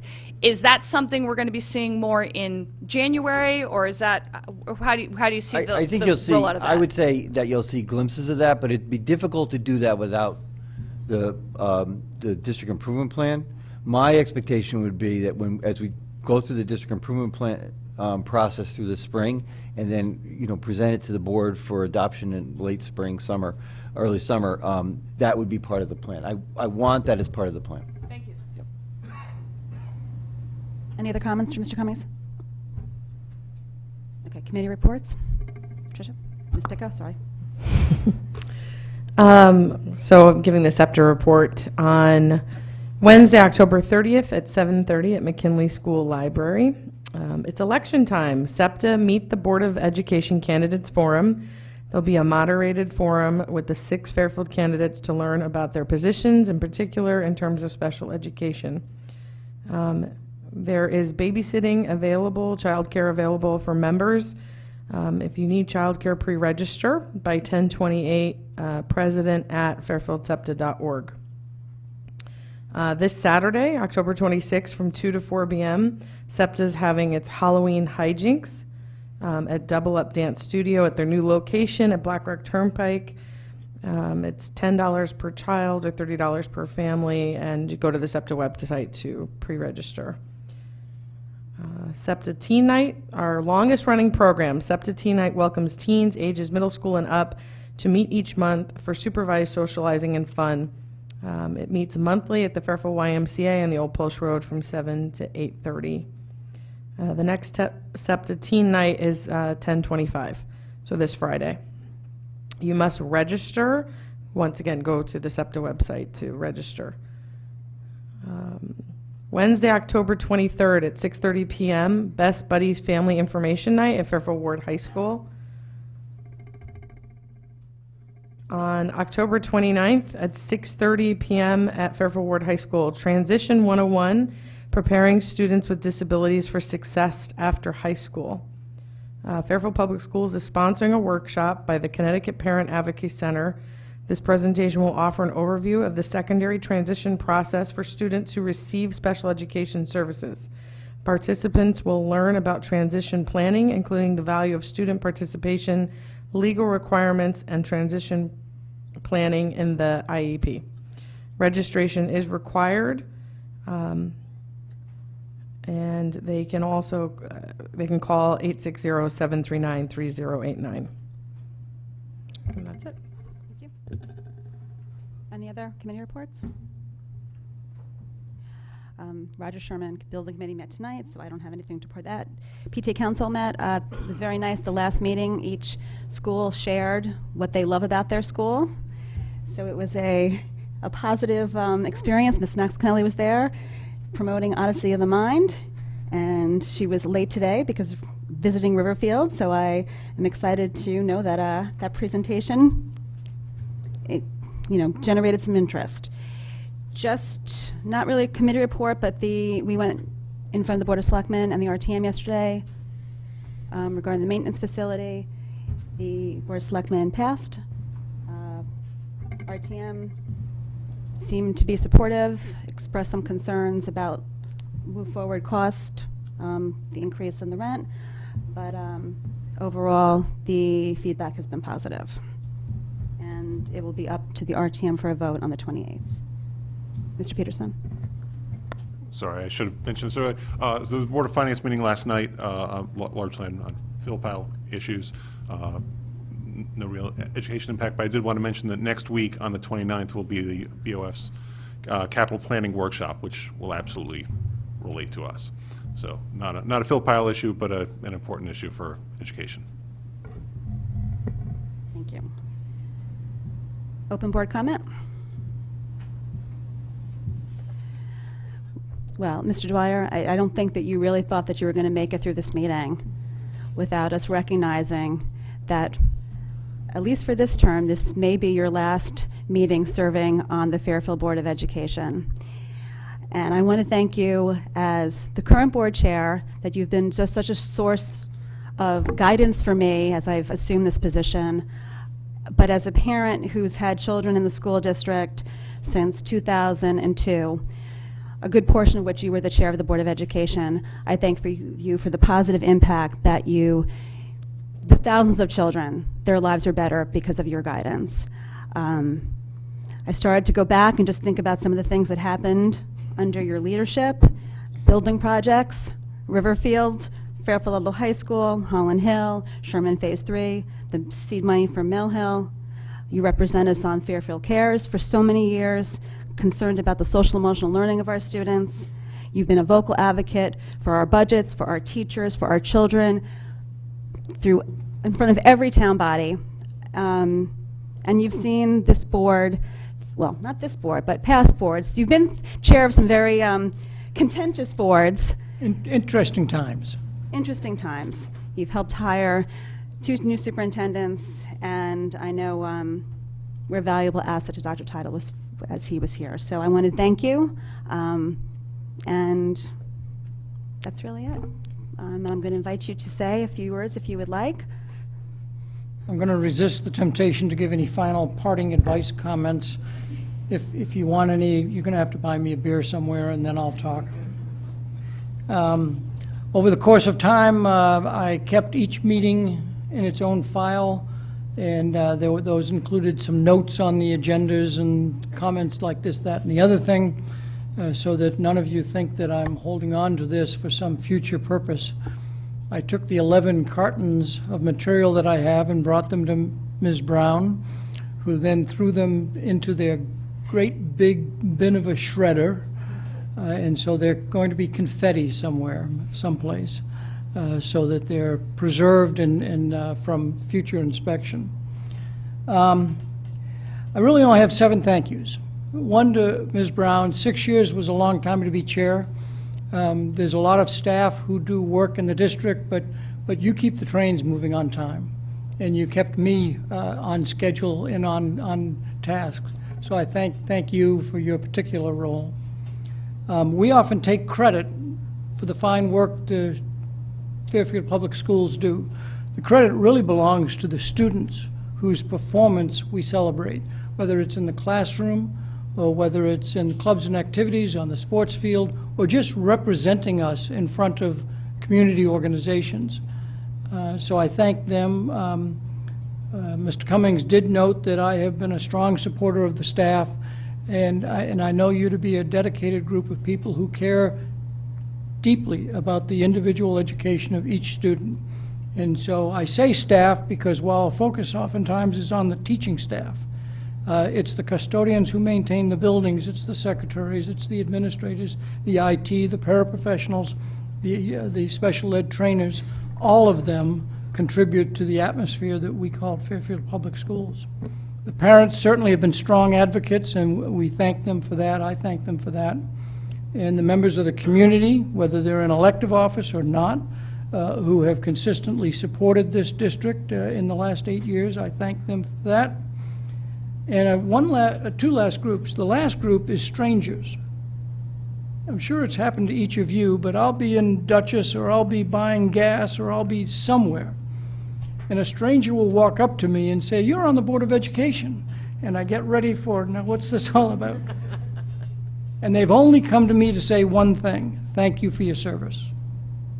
And so it's those strangers who I do not know, never knew before, don't know since, who recognize the work that collectively we do, and they just happen to voice that through me, and I'm sure that they've voiced that as they've talked to each of you at different times. And lastly, to my family, who have, my wife frequently jokes and says I flunked retirement because as soon as I retired from the YMCA, I served on this board. And so that's time away from the family, whether it's my spouse, whether it's my 2 children, whether it's my 2 grandchildren. And so that's the final group that of people, my family members, that I would like to thank. And of course, to the 20-odd members of the Board of Education who I served with. Yes, some during interesting times, but I still thank all of them. Thank you.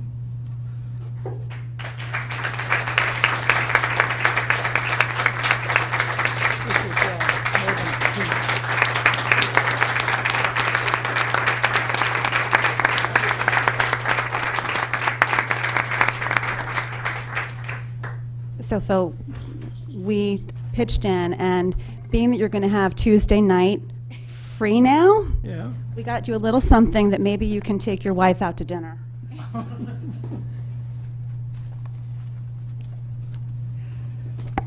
So she may be tuning in here, so she may have already started to pick out the restaurant, so. She already did. Oh, she did? So I can't use this as a holiday gift to her? Oh, no. No. Thank you very much. Appreciate her sacrifice as well. So we wish you luck in the next chapter, and enjoy it. Enjoy the time with your family. Thank you. All right, back to the agenda. Public comment. Any members of the public like to come forward and speak to agenda items?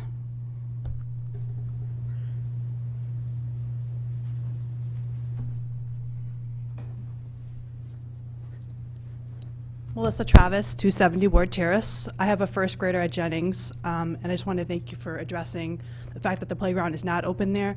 And it is a very big deal to us, so I just want to make sure that the board is aware that even though it doesn't sound like a big deal, it's a playground. It's the only thing our kids have at Jennings to play in. The area around the playground is very small. It's a very small area. So the summer was very rough. Not only did they not have an area to play in, they didn't have a playground, they don't have air conditioning. So I hope that we continue to push the town to come to a solution on giving us our play area back. And even though we can't have a temporary structure, maybe some thought to giving them some equipment such as kickballs, bases, things like that they can actually take outside and have some constructive play in. So thank you. Thank you.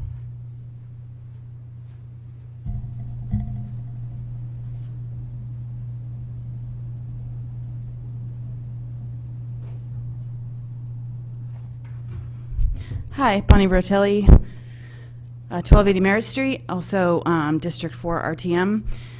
I missed the last Board of Ed meeting. I was at the RTM meeting, and I was watching the environmental testing updates in the tie-in bond, and it was confusing at best.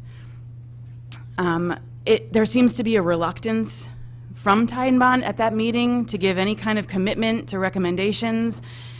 And now tonight I'm hearing that it's the town who's going to make the decision on the remediations and not the Board of Ed. After I thought the superintendent and the Board of Ed decided to test the playgrounds out of an abundance of caution because I thought the town really didn't want to do that. And now, now since that meeting, we heard that the town requested new recreational standards from the state, which came out even though I don't know when that was noticed or at what meeting that was voted on. There was no public input as far as I know.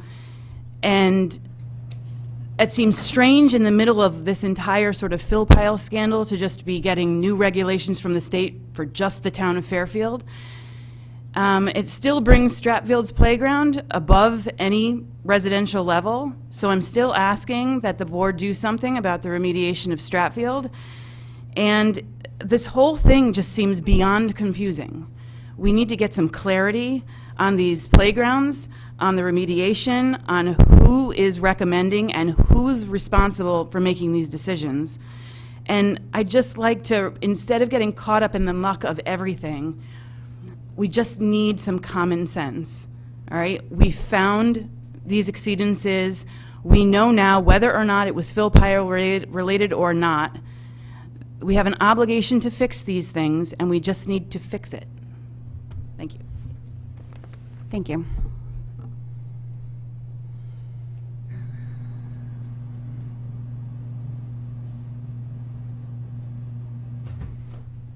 Excuse me, good evening. My name's Greg Bosch. I live at 470 Jackman. The last 2 times I've appeared before this board, I've spoken about Stratfield Elementary School, which has the most polluted playground in our school district when compared to the applicable standard. Tonight I'm here to talk about the town's new soil remediation standard, which was released last Thursday.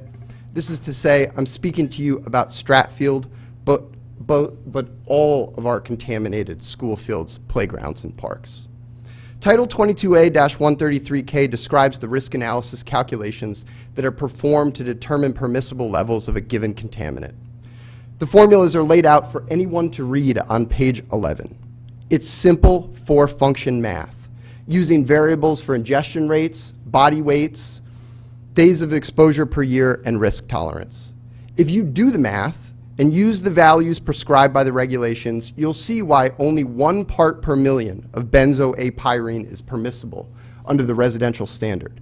You can also see why this chemical is so harmful that even Connecticut's industrial standard permits only 1 part per million. Therefore, how is it that under our new standard, 4 parts per million of benzoapyrene is permissible? The answer is because the variables have been changed. And to explain the changes, I've created 3 signs. These are proposals for you to consider hanging at our impacted school fields if you insist on using this new standard. Some people might think I'm joking. I am not. The first one reads, "Wash your hands after playing here. Carcinogens present in soil are harmful if ingested." This is because the author of this new standard cuts the ingestion rate for children and adults in half as compared to deep regulations. The second one reads, "Must be 108 pounds to play at this playground. Carcinogens in soil are more harmful to smaller children." This is because the author of the report triples the body weight of our children from 33 pounds, as prescribed by deep regulations, to 108. My daughter weighs 40. And the third sign reads, "Limit your time to limit your exposure. Carcinogens present in soil. Do not use this playground more than 180 days per year." This is because the author of the new standard has assumed that our children can tolerate larger quantities of contamination because they don't play on the playground every day. This board didn't ask for a new standard. Ms. Vitale's made that clear here this evening. This board needs to reject the use of it and return to the deep regulations that prescribe the use of RDEC for schools, playgrounds, and fields within its jurisdiction. That's your responsibility, to follow the regulations, not ask for an alternative. Thank you. Thank you. Any other members of the public like to give comment?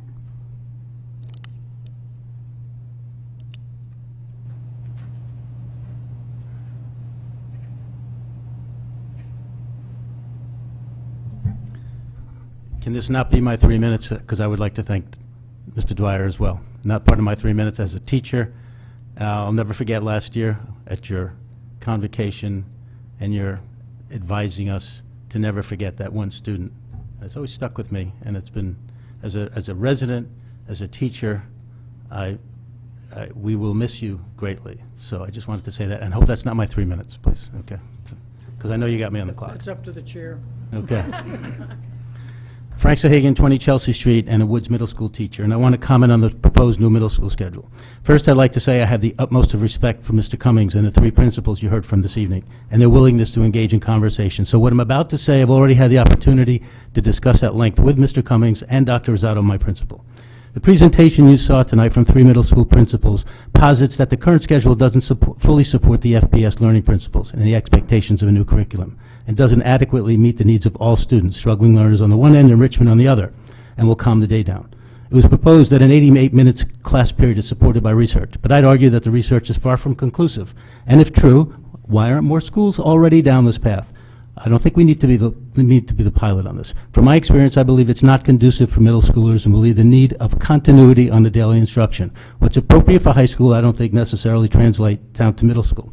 You saw a review process that was employed that, among other things, they interviewed high school students, held community conversation, conducted a parent survey. What was glaringly and disappointingly absent is an in-depth conversation with the best sources available, the greatest stakeholders, the middle school staff. You saw that information was gathered from team liaisons, which I can assure you was far from comprehensive, and the next time there was meaningful interaction with the staff at large wasn't until September, when we came back from summer vacation to a presentation that laid out what the plan was. Needless to say, there was much rumbling behind the scenes. Since many of us were frankly surprised to hear that this plan would be put in place for the next school year, the FEA decided to create its own informal survey. 262 middle school staff, and less than a week we heard from 186, 70%. We had an opportunity yesterday to present these findings to Mr. Cummings and the three principals, among other central office staff. Since my time is limited, I will summarize it briefly. When asked which best characterized their opinion about the proposed schedule, only 14% said they were for the change and thought it would be an improvement. Another 15% said they were in favor of the change but didn't think we'd be ready. 31% were absolutely against it, and 40% said they were still open to change but have too many unanswered questions. While some are encouraged by these numbers, I would argue differently and state that's far from a buy-in.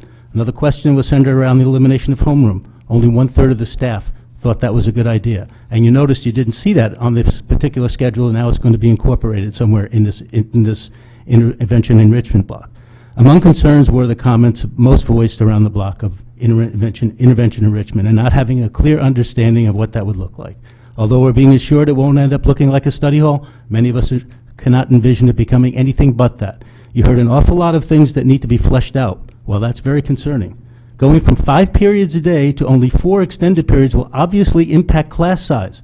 While this may not be a significant issue in the near term, with declining elementary enrollment, it won't be sustainable and support the team concept if and when we get back to the current enrollment levels. There are budgetary implications that will be very difficult to wrap your arms around. I'm running out of time. Let me end by saying it's a massive change. When organizations look to make changes of that magnitude, it's critical to have buy-in from stakeholders. There are many who are still open to making the change, but there are many outstanding questions and issues that make the thought about doing so for the next school year ambitious at best. I argue it's disruptive, ineffective, unnecessary. I agree there's a fair amount of risk in managing this change, but some would like you to fix it, play in the air. I already gave you. I would like argue 30 solution seconds search of the over problem. already. You Not didn't give even. me 30 Not. seconds. I did. Miss Brandt, weren't you holding up that sign for a while? Not even. I can't say it all. Can you send us the comments? Yeah, if you have them written down. Yeah, I'll email. Thank you. Jane Vigliotti, 6th and 7th grade teacher at Fairfield Woods Middle School. Any Google search for average attention span of 10 to 12-year-olds does not ever support 88 minutes. The most I've been able to find is 36 minutes. I also have a study from 2016 that says students go off task more often as instructional activity increases beyond 10 minutes. So that's a more current study. Our children don't have recess. The passing of classes gives them at least 3 minutes to actually move their bodies and get a little bit of social interaction. That will disappear with an 88-minute period. I'm a world language teacher. I'm also a former elementary school teacher, so I've taught math. Daily contact with the content, daily practice with the content is crucial in math and world language. That will disappear. Students will not see any one teacher every day.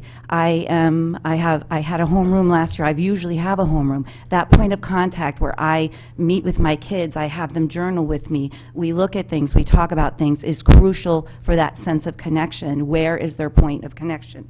Absences. If a teacher misses a day, how are you going to get a sub that's willing to come in and take over 88-minute classes? If a student misses a day, they miss a lot of content and practice. If you add in a teacher absence or a student absence and a snow day and you don't go back to that day, you just move on, what happens to our pacing? How do we implement the full curriculum by just missing days? Especially in world language, we now have standardized testing. In math, they have standardized testing. With days lost, whether it's student-teacher days lost or snow days, where does that time get made up? We're already losing academic time. I just don't see how that's going to work. I mean, we'll make it work. We always do. It's just going to be harder on the kids, and that's who I'm here for. Thank you.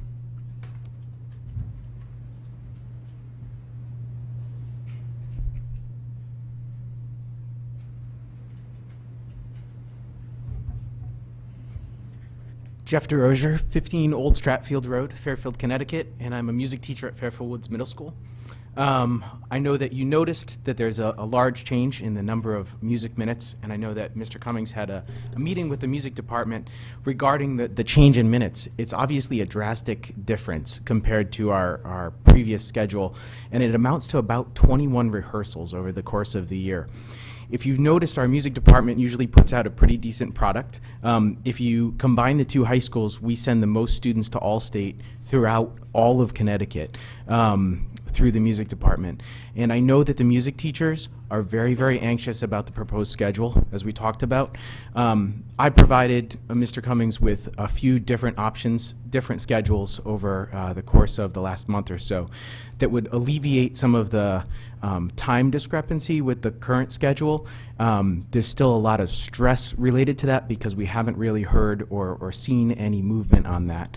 I would encourage you to look at the support of the community for the music department here in Fairfield and realize that the teacher buy-in right now is very low simply in our department because we have no idea what the future looks like for us. Thank you.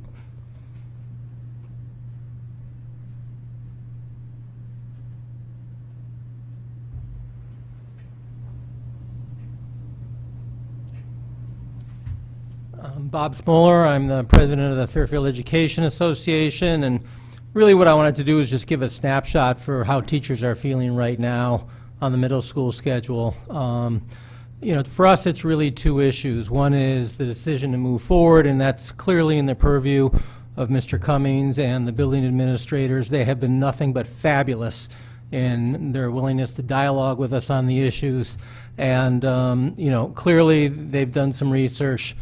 We've done some research too. There's some differences about whether it's good or not good, but we respect their decision on this issue. But I did want to let you know, and I think it's been referenced before, the buy-in right now isn't quite there. You've only got about 14% of the faculty at the middle school level who are really ready to go. The rest of the group, 30%, are against it or have major, and about 56% have major questions. And that's because we're very early in the process right now, and there are so many open questions that it's hard to really see how this is going to come to fruition on September 1st next year. Of larger issue to the FEA, though, is that this get implemented with fidelity.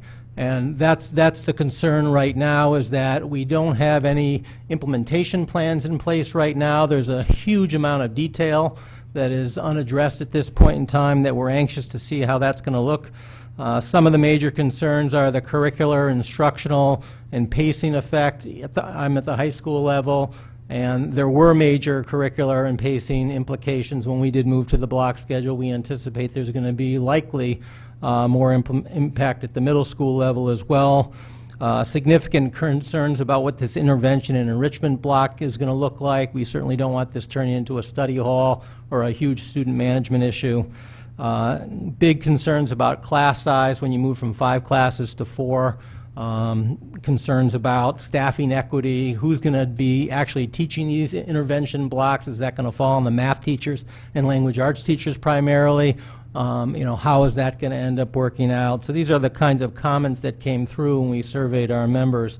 And then, of course, you heard about the music. So we are cautiously optimistic about what is to come. But for our standpoint, we're very, very concerned that this get implemented with fidelity. And there are so many open concerns right now, it's too early to say whether this is something that teachers can be enthusiastic about. So right now, there's a lot of reticence. We are in dialogue with Mr. Cummings, who's been fabulous, as I say. But I would say that there's a lot of questions, and we look forward to seeing an implementation plan on how this is all going to come to fruition. Thank you very much. Thank you. Anybody else?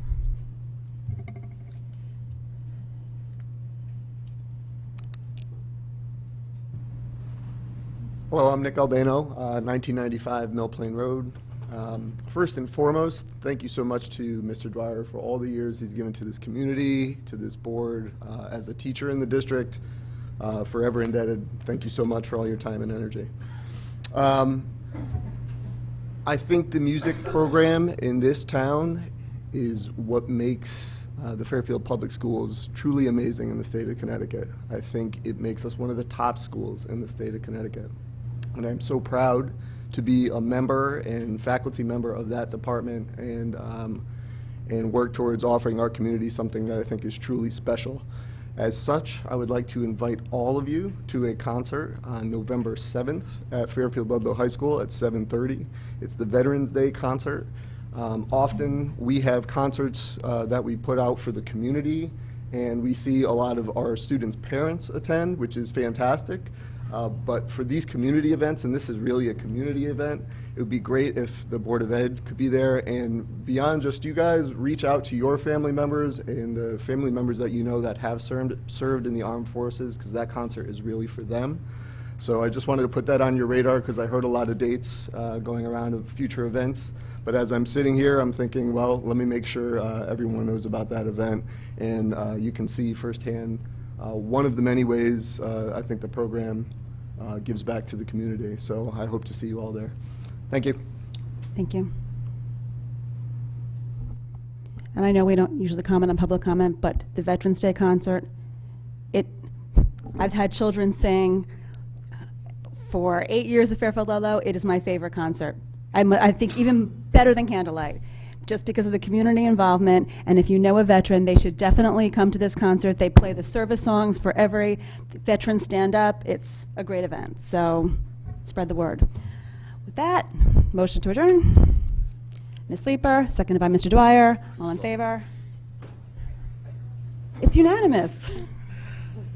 Thank you.